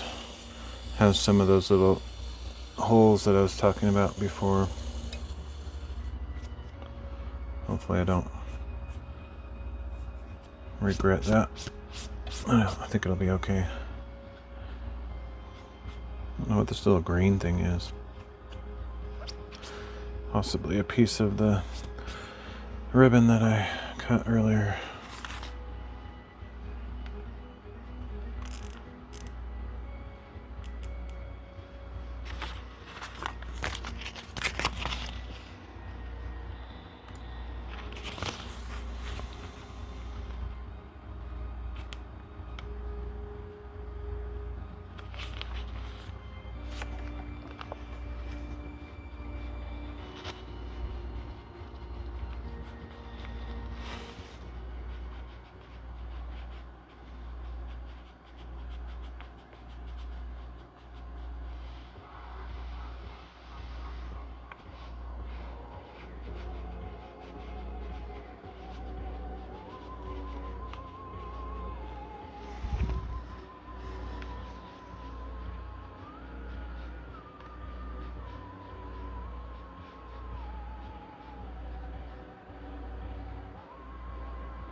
cut my fingernails yesterday, and now I can't grab these kind of things.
If I can find something that's like that same width that I can use as a guide, that would be nice.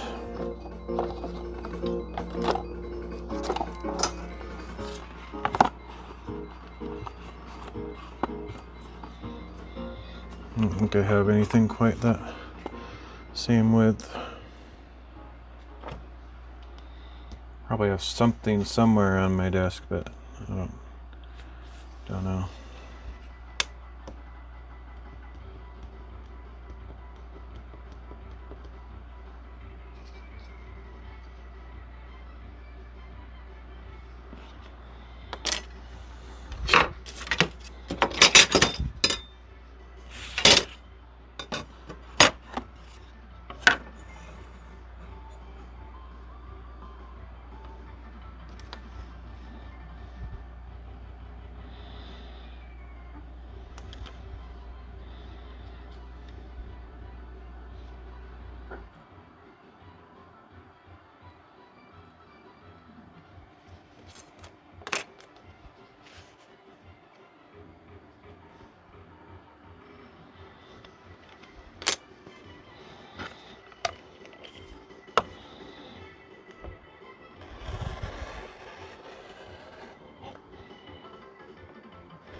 Okay, I need to cut a little bit more off of that. I guess that didn't get glued all the way to that edge, so let's just take a tiny bit more.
This is getting kind of absurd how much precision I'm going for here, but just want to make sure it turns out good.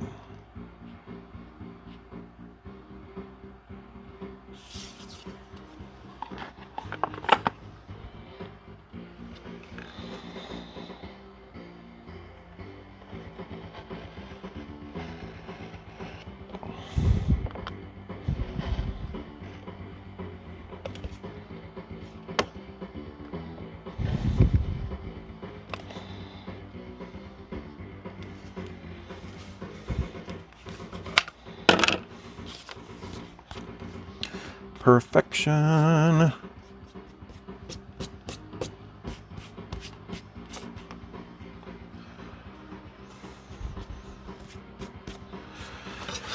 Okay.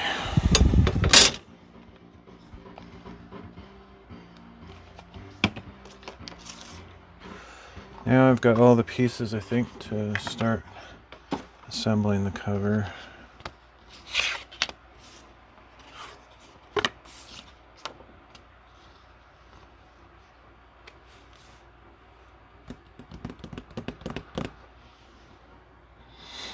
I'll probably finish this book today too. It's really cool to be able to finish these like that. It's only because I have these books so ready already. If I had to cut these boards and put the magnets in them and line them with paper afterwards, I'd be going for hours. It's crazy how long it takes.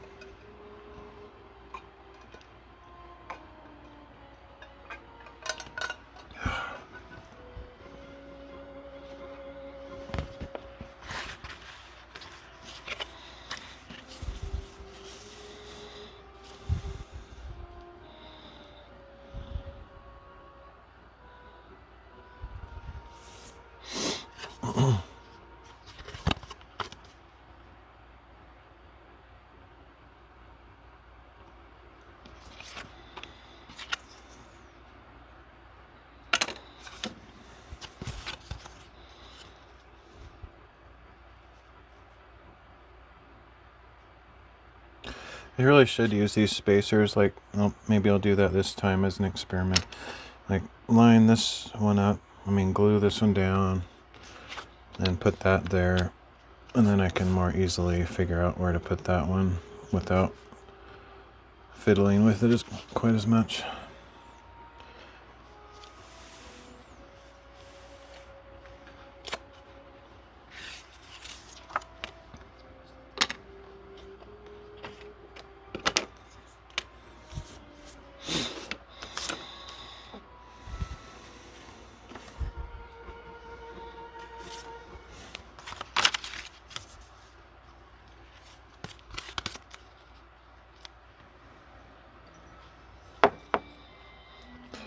Once again, this is the mixture of methyl cellulose and PVA glue. It separates pretty quickly, so I always have to mix it before each time I use it.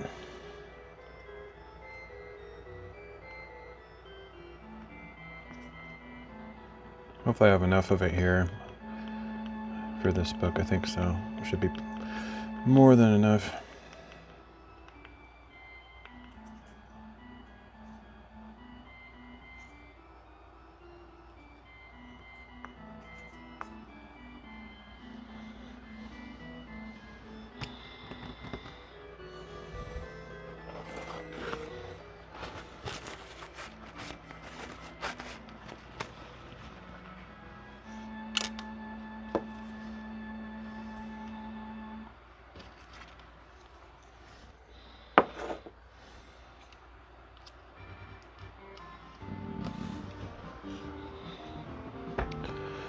Actually don't see the book right now. I don't know where it is.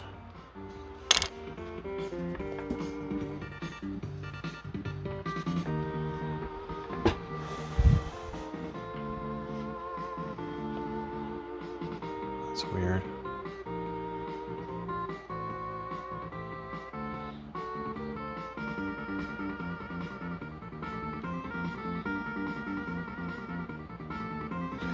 Might have taken it over somewhere when I was looking for the fabric.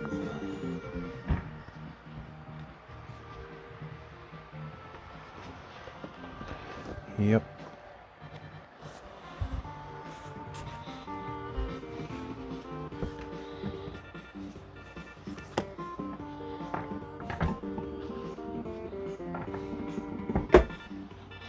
Oh, shoot. Let's cover this. I forgot I need to still sand these.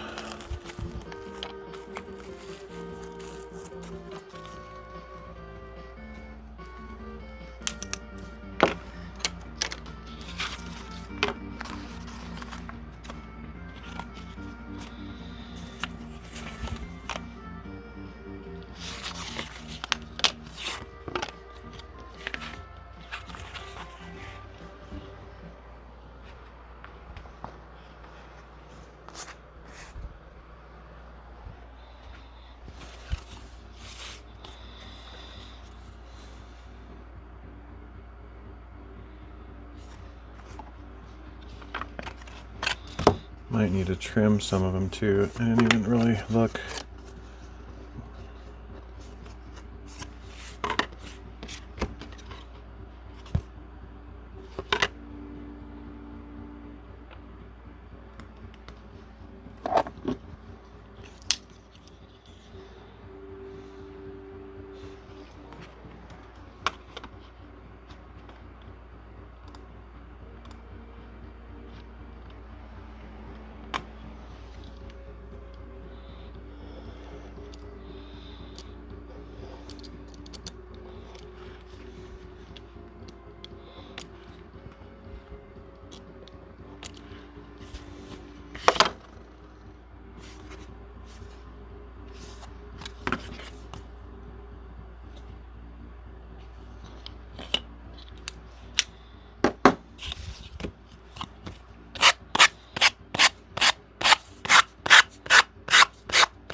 Okie dokie, now I'm finally ready.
It's stuck amazingly well.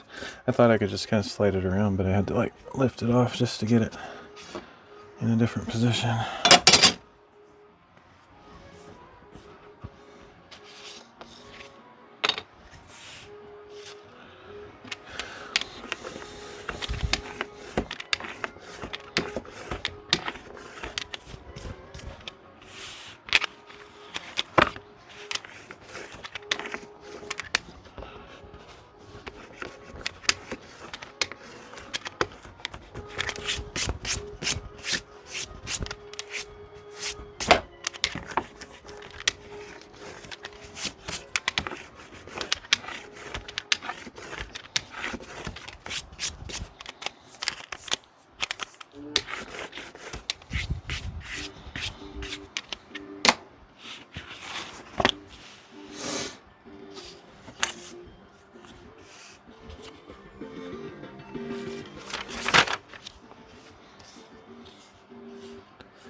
Of course I'm thinking of you. Why do you even have to ask?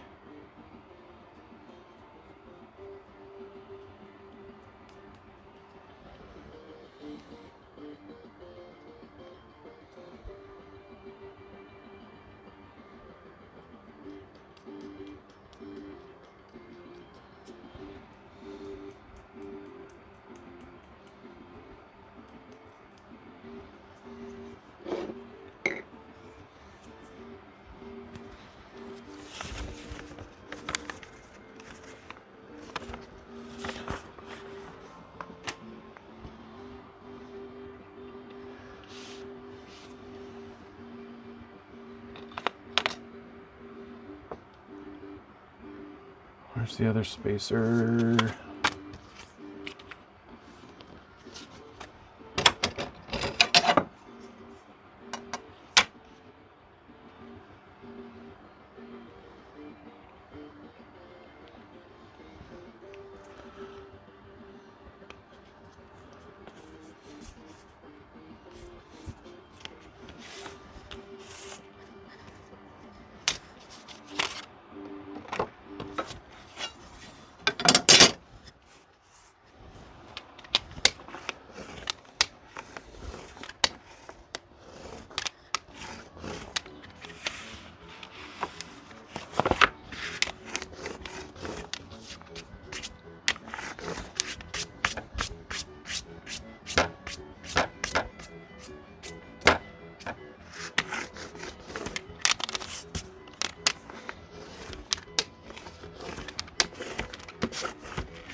Okay, so we just got to get this on there and then the black fabric, and then it's ready to start preparing for stuff. I'm going to cut just a tiny bit off here.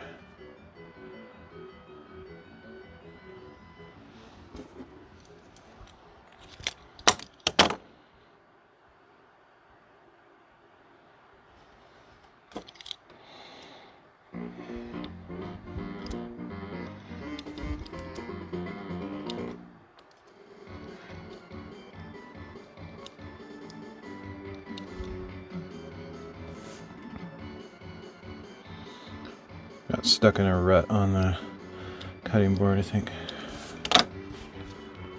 Okay.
It's a double thick board on this book, so it'll definitely be thick cover.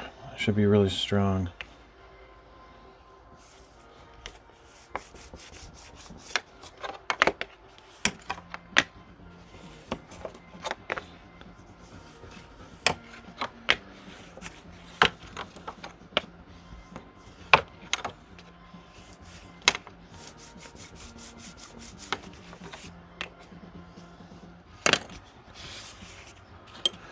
Okay, and last but not least,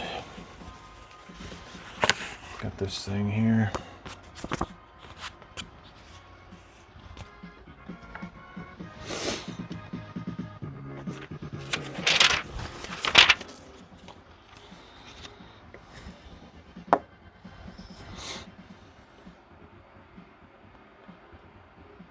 Oh, you know what? No. That was close. That's got to go on last. Okay, we're not ready for that. That was very close. I almost messed that up. I sometimes think of doing that. Like, I think I was thinking that same time or order error last book, and I quickly corrected my brain before I even made a motion toward it. But this time I was a little bit closer to almost doing that. Okay.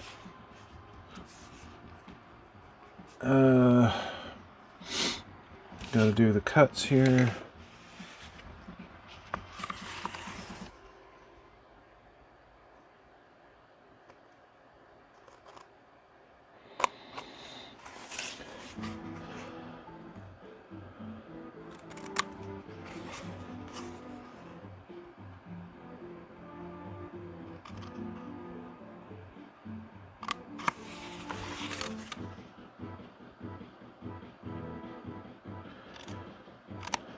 This is all pretty arbitrary how I cut these. There is a sort of a method to it, but I try to leave a little gap on the corners that's about twice as wide as the thickness of the board, approximately, but it's not an exact science. And the angle, I just make sure this is angling in here and angling out there.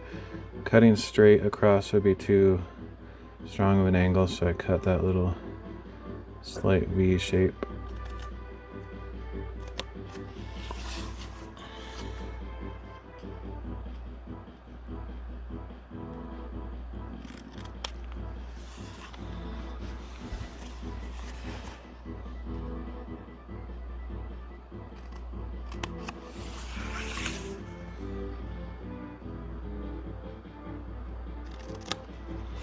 But all of this gets covered by the book, so it doesn't need to be precisely measured. That's why I kind of haven't. I've done a template. I talked about a template last stream or whatever, but I don't really need one.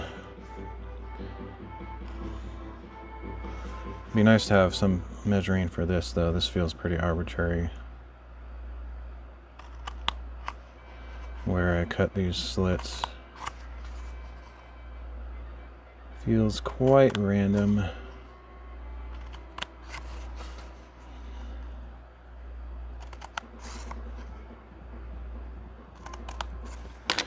But all that gets covered as well, so it doesn't really matter. Okay. Now I'm ready to do the fold over gluing.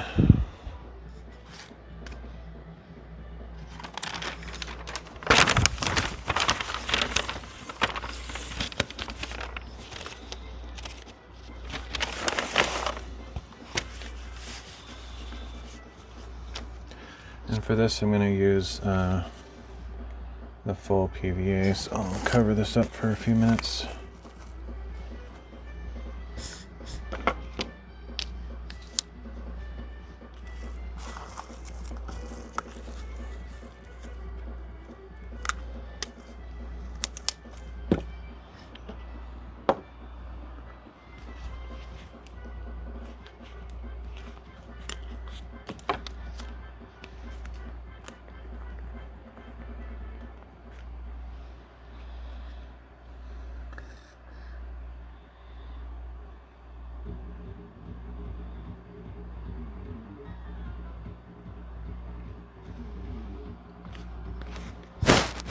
I could get away with using the mixture for this too, but I like these to really, really stick, and PVA is a lot stickier than the 60-40 or whatever mix.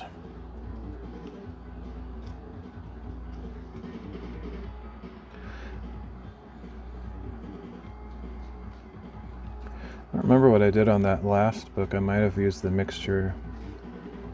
Can't remember.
This one's not nearly as hard as that previous book. That was insanely difficult with that upholstery fabric. Even though it turned out amazing, I don't really enjoy it that quite as much, except for the victory at the end, just the feeling of accomplishment that it actually worked out. But as far as the actual process of doing it, it was pretty painful and whatever, not the greatest.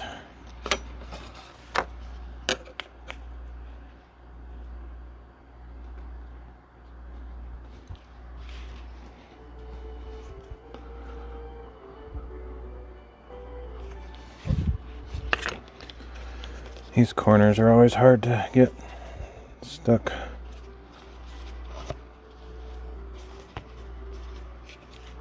Because technically it's stretching the fabric in a direction that doesn't have any extra length to fit into those corners.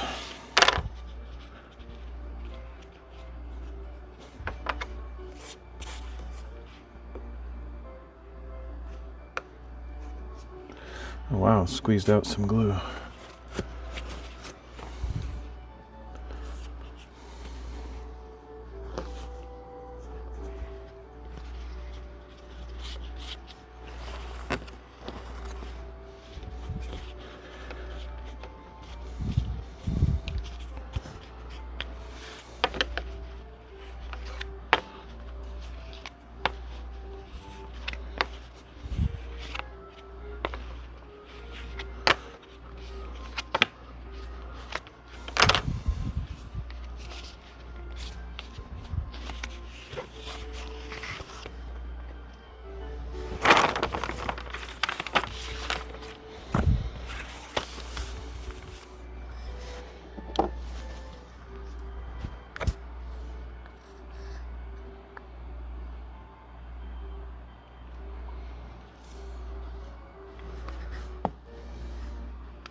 Hey Joe, have you ever thought about going into jewelry or watch clocks?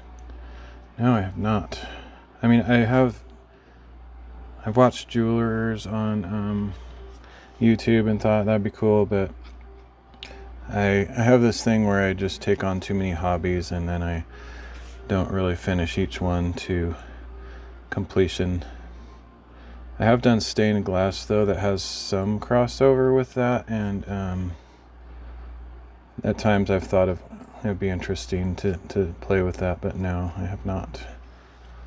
I also have a friend, I don't know if you know her, Sunbear Glasscraft. I don't know if she's still streaming on DLive, but she's live on Rumble right now.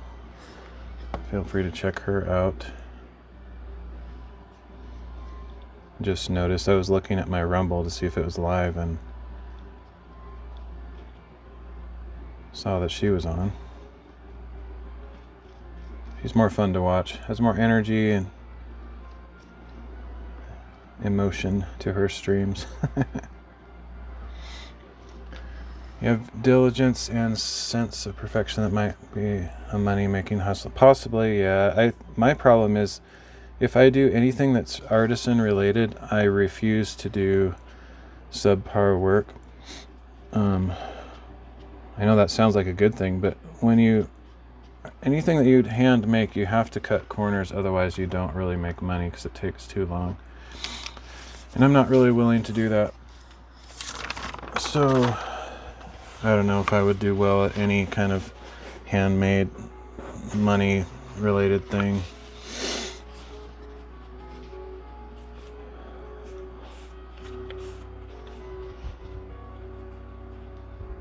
You know her, she's a pal, cool.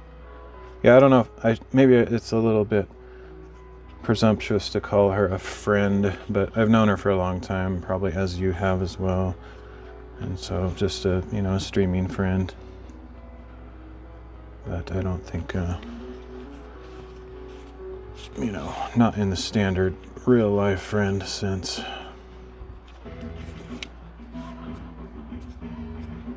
But she's pretty cool.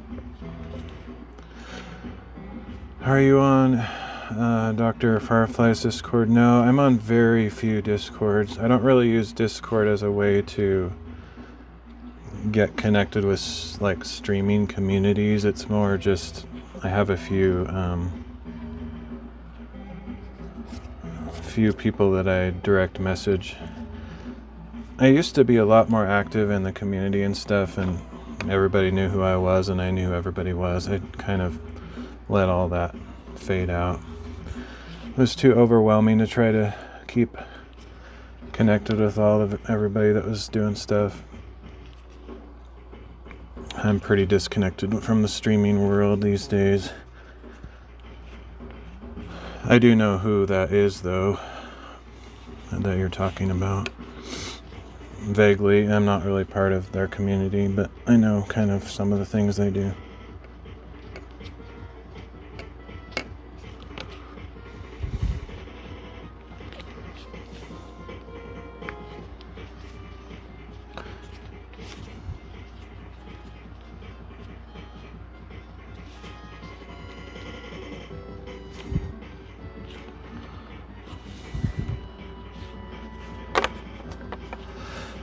I thought about doing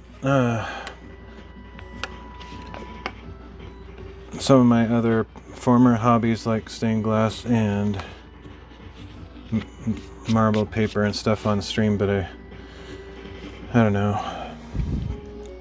I may do it someday, but I've said that for years, so I wouldn't be surprised if it never happens. I can't afford to buy like new glass to really keep the hobby going, but I do have some leftover glass from years ago that I could probably make some simple projects out of that would be kind of fun, but I feel like I've got enough going on at this point to not start more hobbies.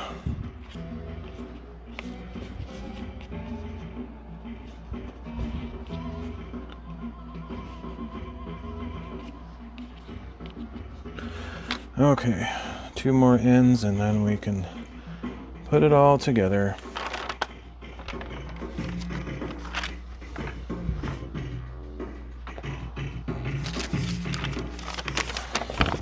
remember you saying about your bookbinding would result in like 50 cents an hour, and I was thinking to myself, yeah, I mean, I've never actually done the calculation, but I think it takes me over 10 hours to make a book, and nobody's going to pay more than like $25 or even 20 probably.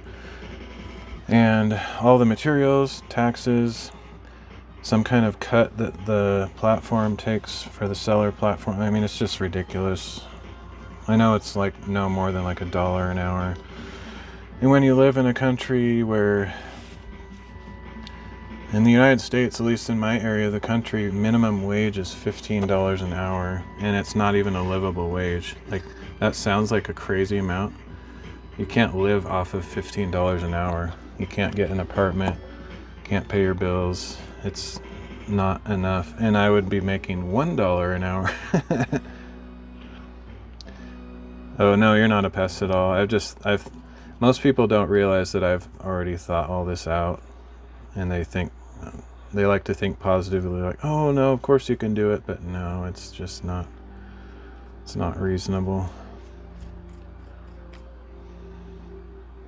I think stained glass is way more realistic because you can actually sell each piece for like hundreds of dollars potentially, or at least like, 50 or 75 or $100. And if it's a big complicated piece, you can sell it for probably several hundred or even $1,000, like if you're really accomplished at what you do. I don't know what Sunbear Glass Craft, what she charges for her things. I think she kind of keeps to oftentimes to the simpler projects. Like, she gets them done quickly and sells more quantity rather than like a huge fancy church window or something like that, which is probably really smart to do it that way. Okay.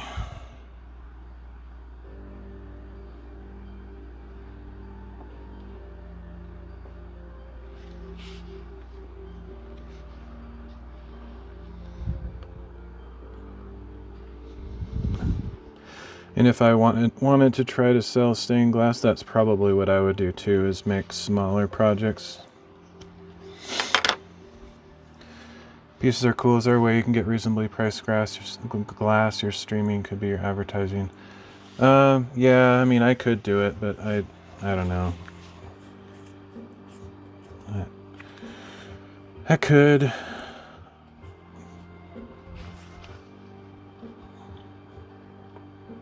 Actually, and also the marble paper that I do is actually more profitable as well, because there's more time economy in it. I don't know what the exact word is, but it takes less time to make each object, and each object can sell for a fair amount of money.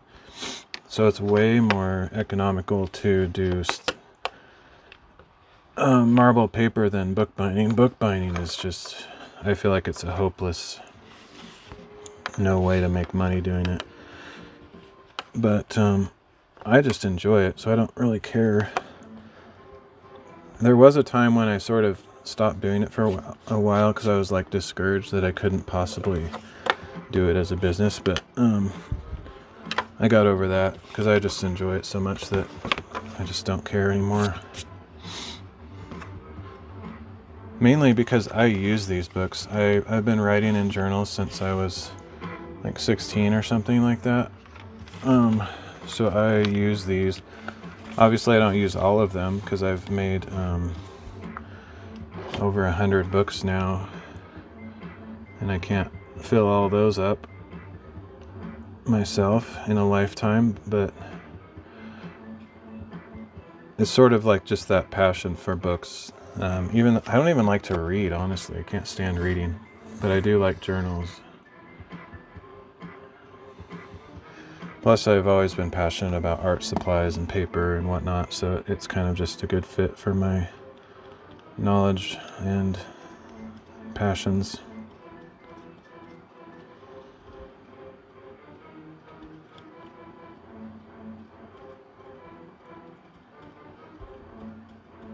I used to work for a paper company a long time ago, and did a lot of art supply testing and product review, or just product reviews and testing and all that kind of stuff, and so I have a decent knowledge about that.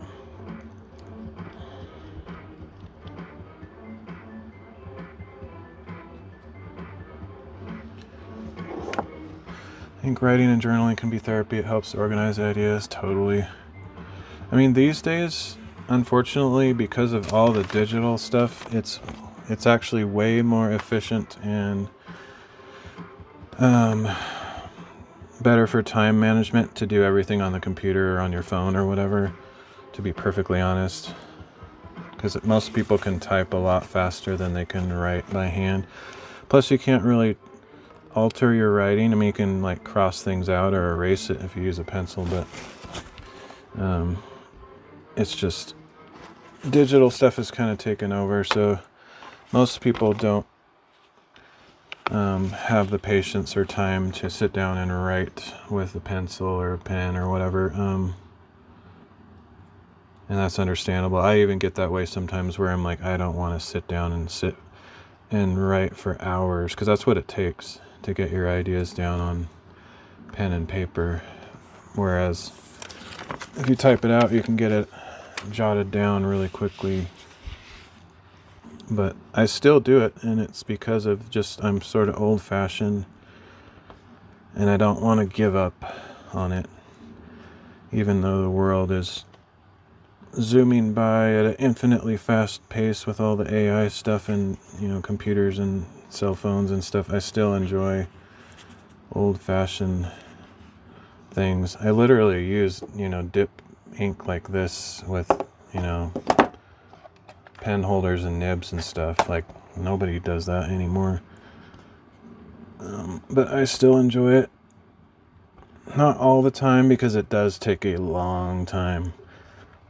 Like, it actually slows down your writing even more when you use a dip pen. So it can be a little bit maddening if you don't have a lot of patience, and I sometimes don't have patience for it. But it's really rewarding and enjoyable if you can get yourself to just sit down and relax and do something like that. Sure, but speaking as a quasi-Luddite, wouldn't the process of writing force the writer to slow down and collect their thoughts? Not necessarily, sort of, but like on the computer, you see your own writing instantly, so you can essentially collaborate with yourself. Like, you see your sentence written on the screen, and then you instantly see something wrong with it or an improvement you can make, so you either like type over it or like edit it. You can have like 50 billion edits and iterations in a very quick amount of time, whereas writing it down by hand, it takes so long that it's more about the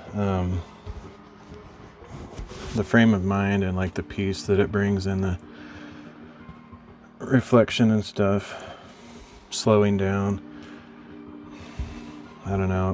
We in the Western society have so much fixation on productivity and getting things done that I think we've forgotten how to relax. So we feel guilty if we spend time on something, even if it's something that's valuable or something that we enjoy. And I think that's sad, but oh well. Okay, this is done. Now I can finally make sense. There's a permanence in writing, whereas on the computer your media is plastic. Yeah. And there's only one of the thing that you handwrite too, so it makes it more collector's or, precious. But if you lose that thing, then it's gone forever, I've actually wanted to scan in some of my old journals just in case, they get lost in a fire or a flood or something. It would be tragic. Okay. I don't know. There's definitely pros and cons to both. But I'm not so idealistic that am not willing to see the digital side. Even though I really enjoy the old-fashioned stuff, I totally see the value in time management and time saving and productivity and creativity that can flow out of digital stuff.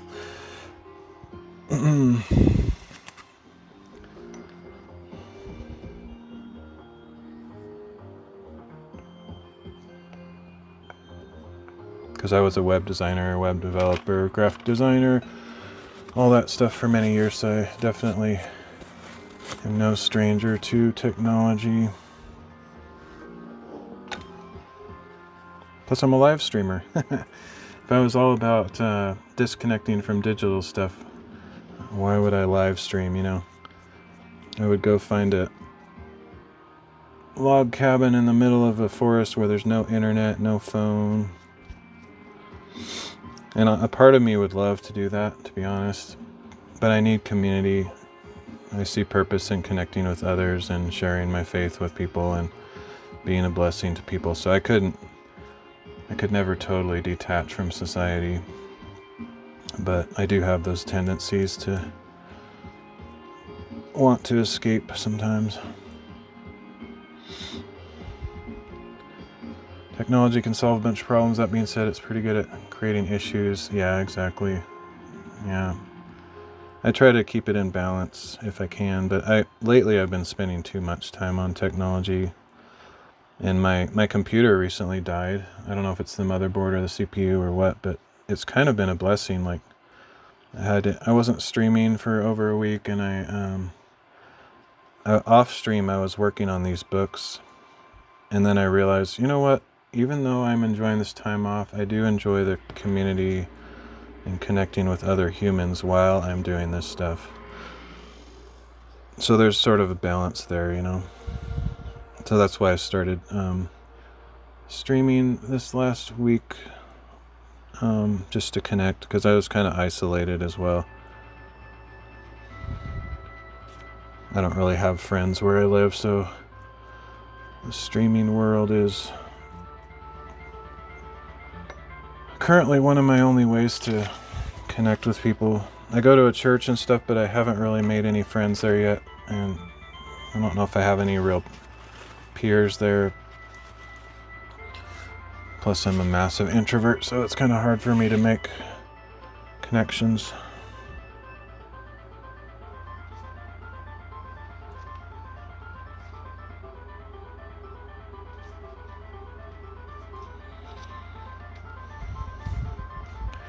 And by kind of an introvert, I mean extremely introvert.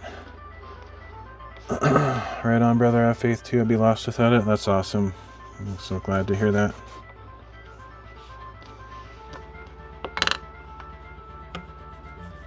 Same here. Sometimes I am lost even though I have faith. It feels like it anyway, but I know that T has me in his care, and that I'm not really lost, but I do feel lost sometimes.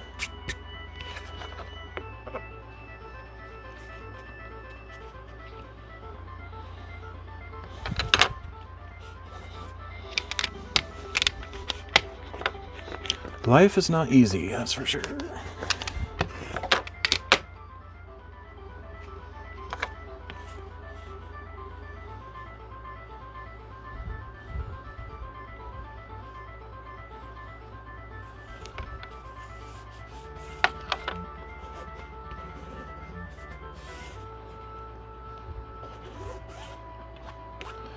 I don't think I got glue on this, but it does have a little bit of smudge there, and it's probably from glue that soaked through a little bit.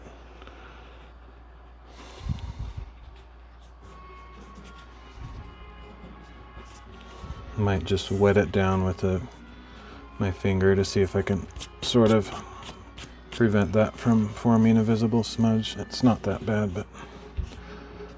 Are you into chiptune? I'm sensing a trend with your tracks. Yep. It's all 100% 16-bit Sega Genesis and Super Nintendo music. And since 2019, that's all I ever play on my channel is retro video game music, pretty much.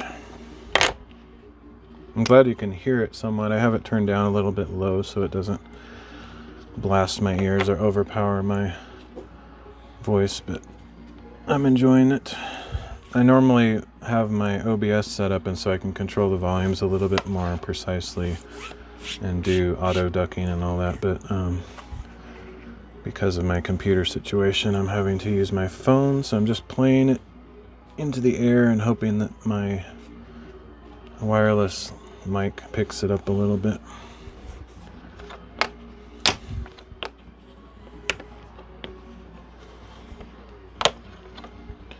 I don't listen to popular music, and I never have my entire life pretty much, so I don't really care about most music that most people are into, and just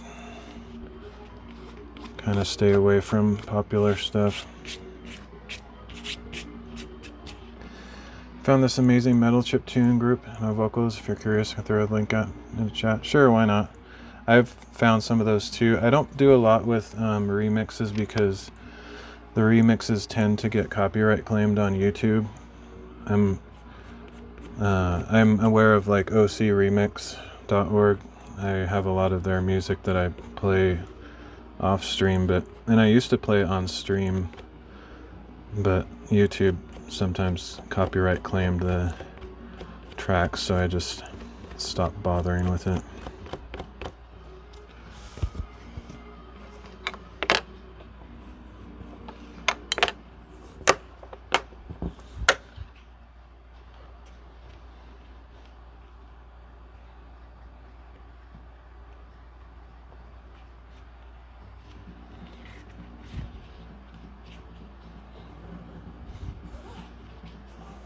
I don't know if it allows links on DLive or not, but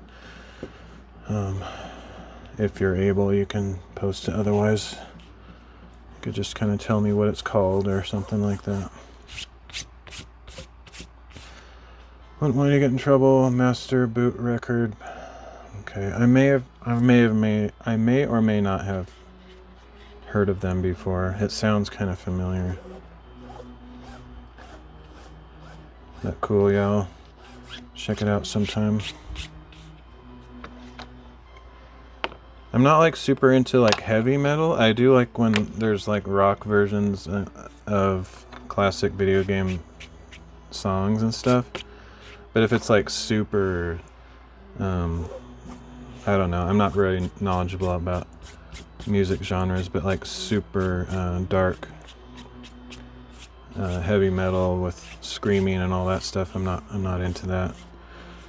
But I do like the strong rock sound to things.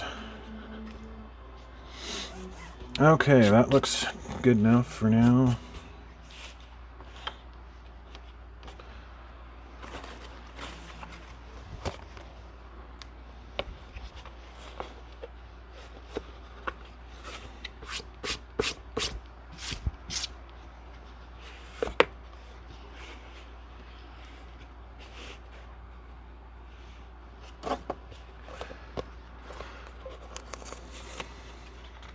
Bindings turn out great. Yeah, thanks. I think so too. I'm glad I spent the extra time to back this black fabric with the rice paper. It really made it clean. When I've done that in the past, the reason I wasn't doing it the last book is I want this to be as flexible as possible so that each layer that I add here makes it stiffer and stiffer. But the look alone, even if it's a little stiffer, just the appearance of it is well worth it. So I'll probably keep doing it that way. And that's how I've always done it. I just wanted to experiment with not lining it with paper that last time to see how it would turn out. And it turned out really well, but again, that works way better if I do it this way.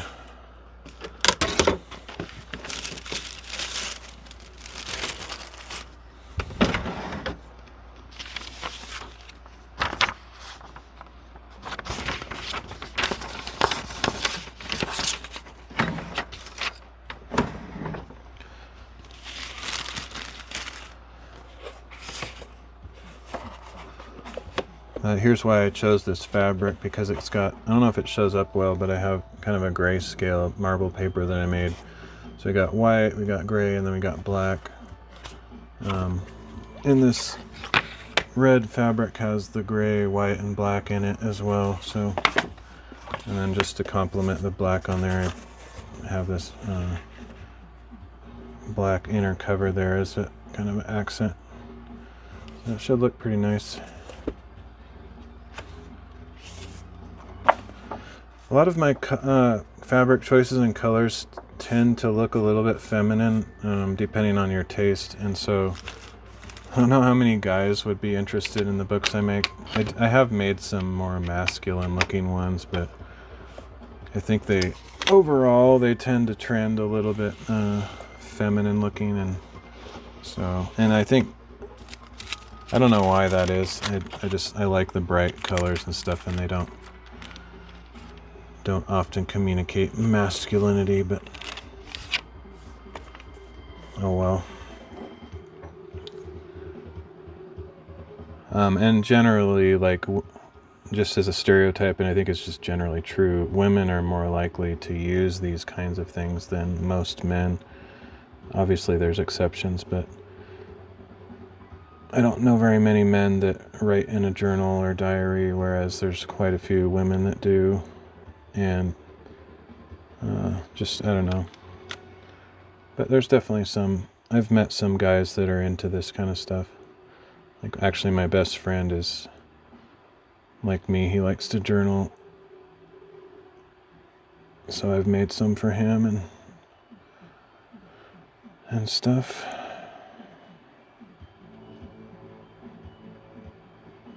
Plus, if you're an artist, most of the paper that I use is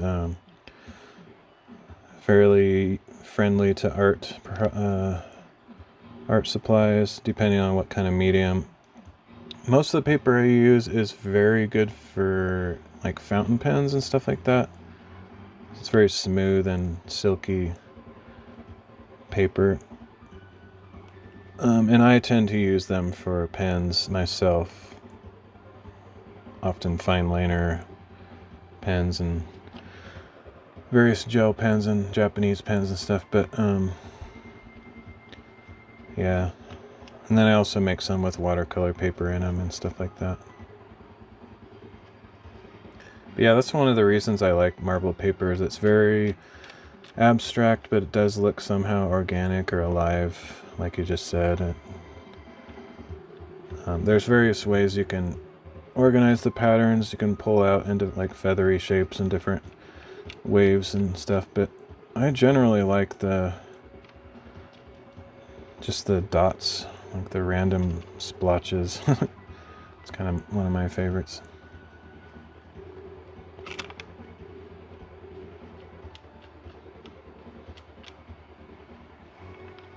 But I have made marble paper with the more intricate patterns and shapes, but I generally, my preference is the drops and dots and stuff.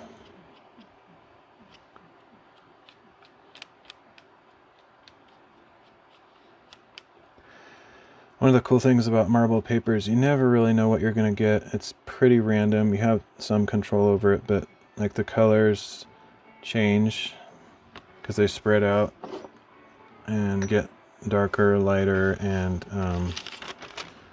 so even though you try to mix a certain color of ink, it's going to have a little bit of unpredictability to it. And then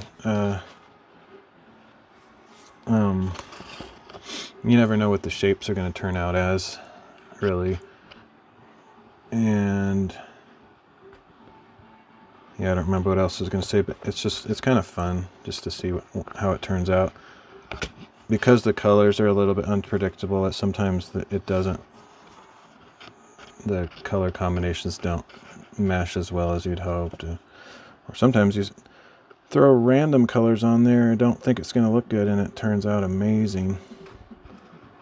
It's always some level of surprise to it.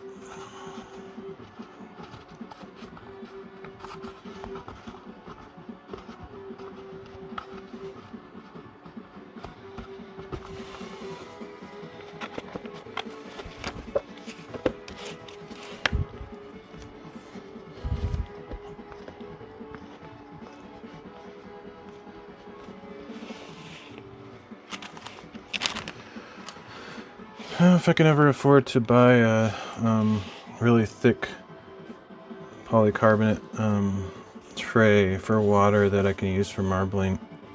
They're pretty expensive.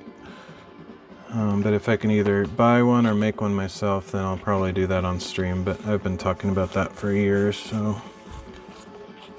And I haven't had money for years. I've kind of been broke ever since I started live streaming, so anybody that knows me from live streaming only knows this side of my life, that I'm just kind of always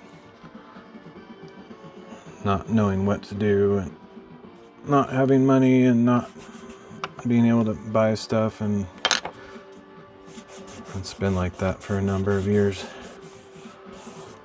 It wasn't always like that though. I mean, I used to do web development, which paid, fairly well, and could buy stuff when I wanted to.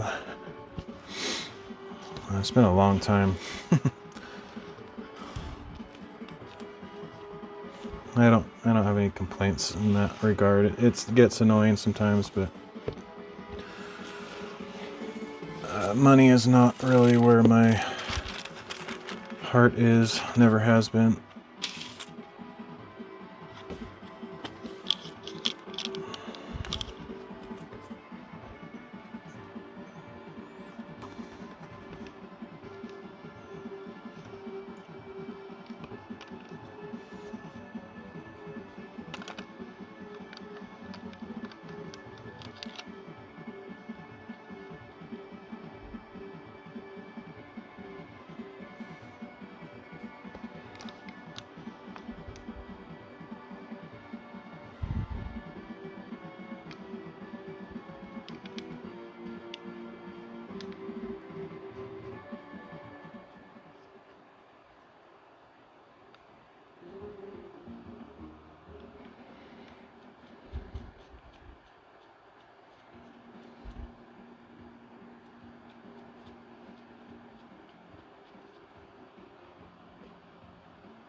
And eventually, I'll definitely sell some of these, even though it's very depressing because I can't get much for them.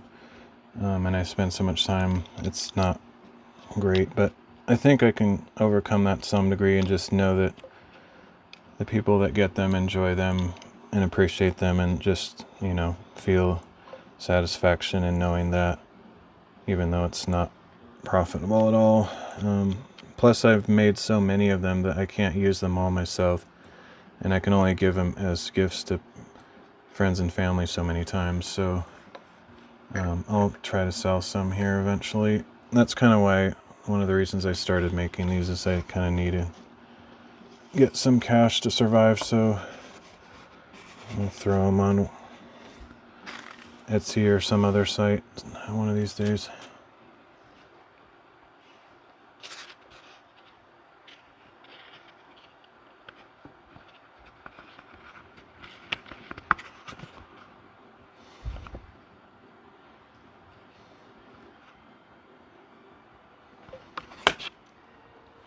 I don't currently have a link because I haven't set up the shop, but I'll post it on my channel at some point in the future.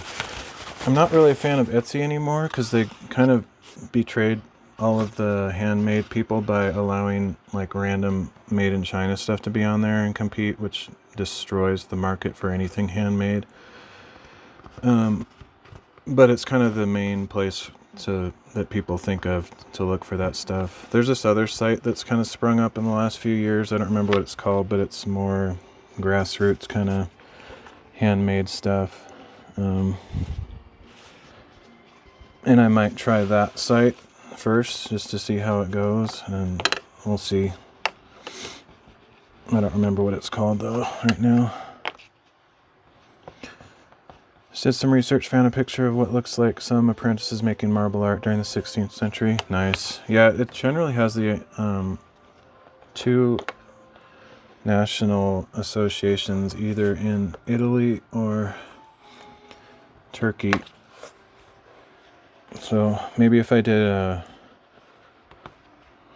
marbled paper on DLive, I'd get some of the Turks coming back to DLive. I haven't seen them around as much, but DLive used to be kind of famous for the people from Turkey.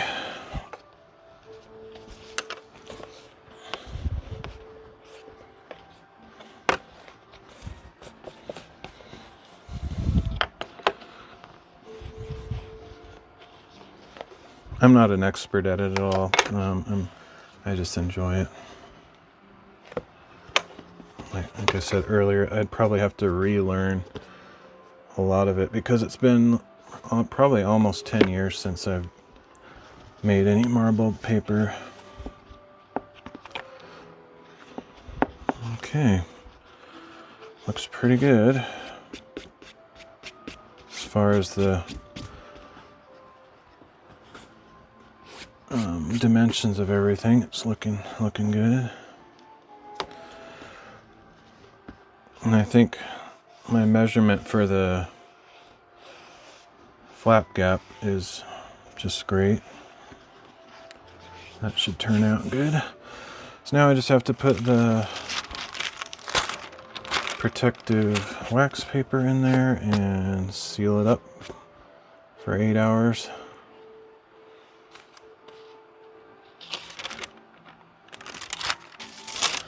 Need to cut some more of these that are the right size for this kind of thing.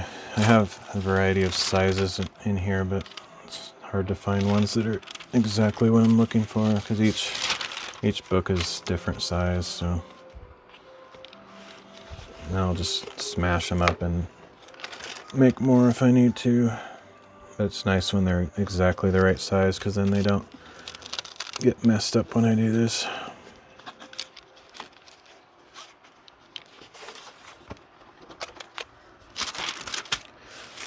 Alright, so I need a couple of these. One of them is probably fine. Fold it in half.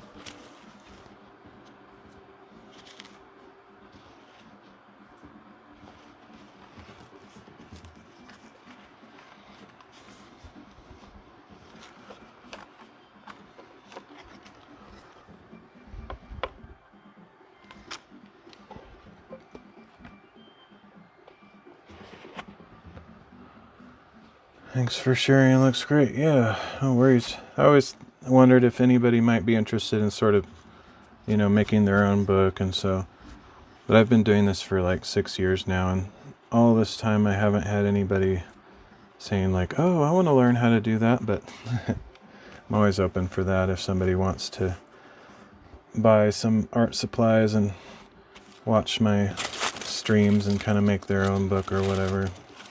It's pretty rewarding. Especially if you're into journaling, to make something that it's going to last generations, that you made yourself and fill with your own drawings or thoughts. It's pretty satisfying.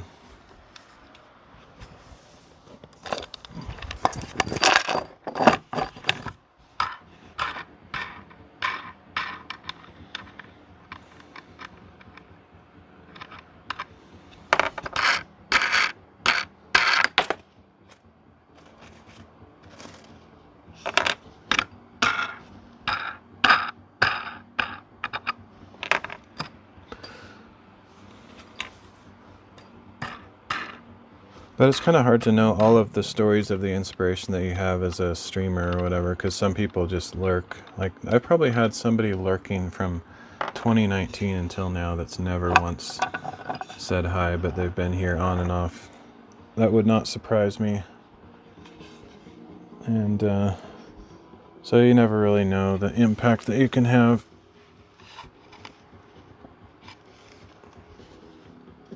At least I hope that's the case, I hope that it makes a difference for somebody.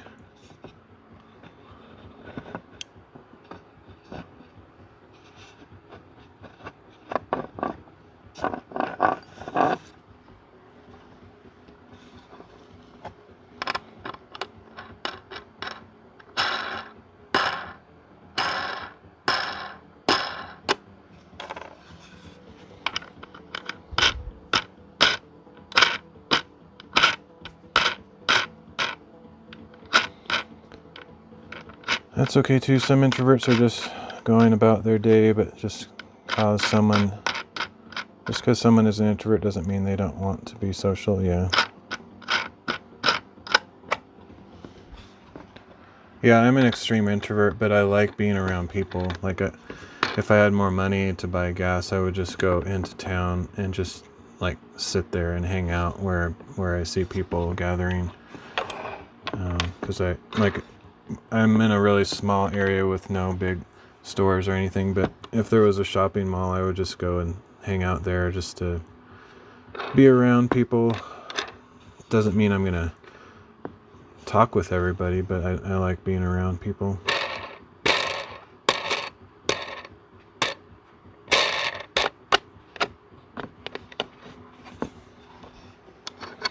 Kind of sad to me that shopping malls are dying, actually. You're the same way? Cool.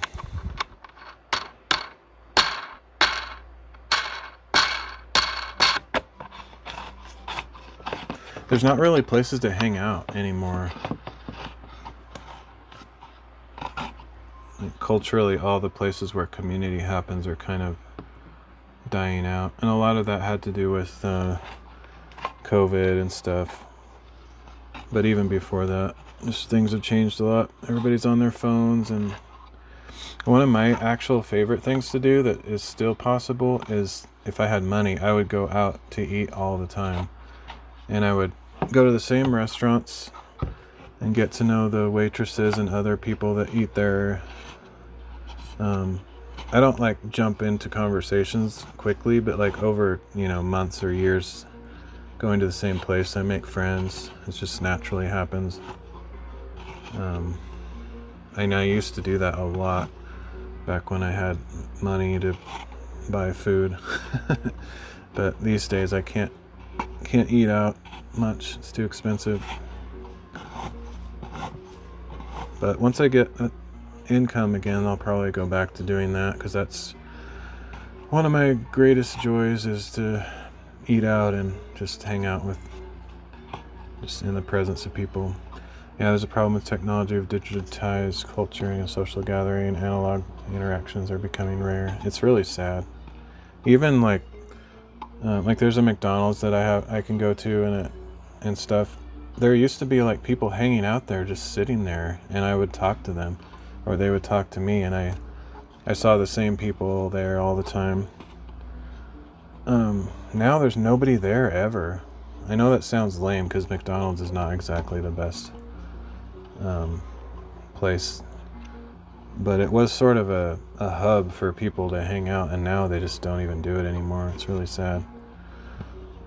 Where are the contemporary third spaces? I don't know what that term means exactly, but I mean, like, in where I live, there's nowhere to hang out. There's like there's just no place to be where there's other people. It sucks. I would just go where the people are, but there's no place like that where I live. It's just changed. Alright, well, that book is done. I need to go wash my brush, and I'll probably just end the stream because, I finished a book and it's a good breaking point. It's a philosophical idea that there is work, home, and third spaces which are important for interaction. Gotcha.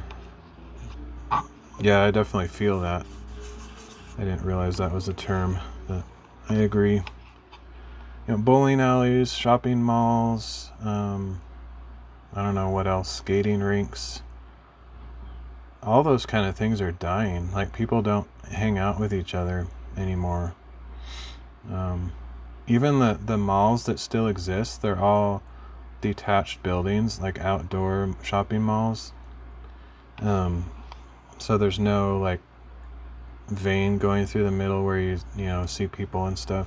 Yeah, it's just, I think it's actually a spiritual thing, to be honest. The enemy is attacking humankind and community and family. It's pretty obvious, but most people just look over that and don't really believe in that. But I do.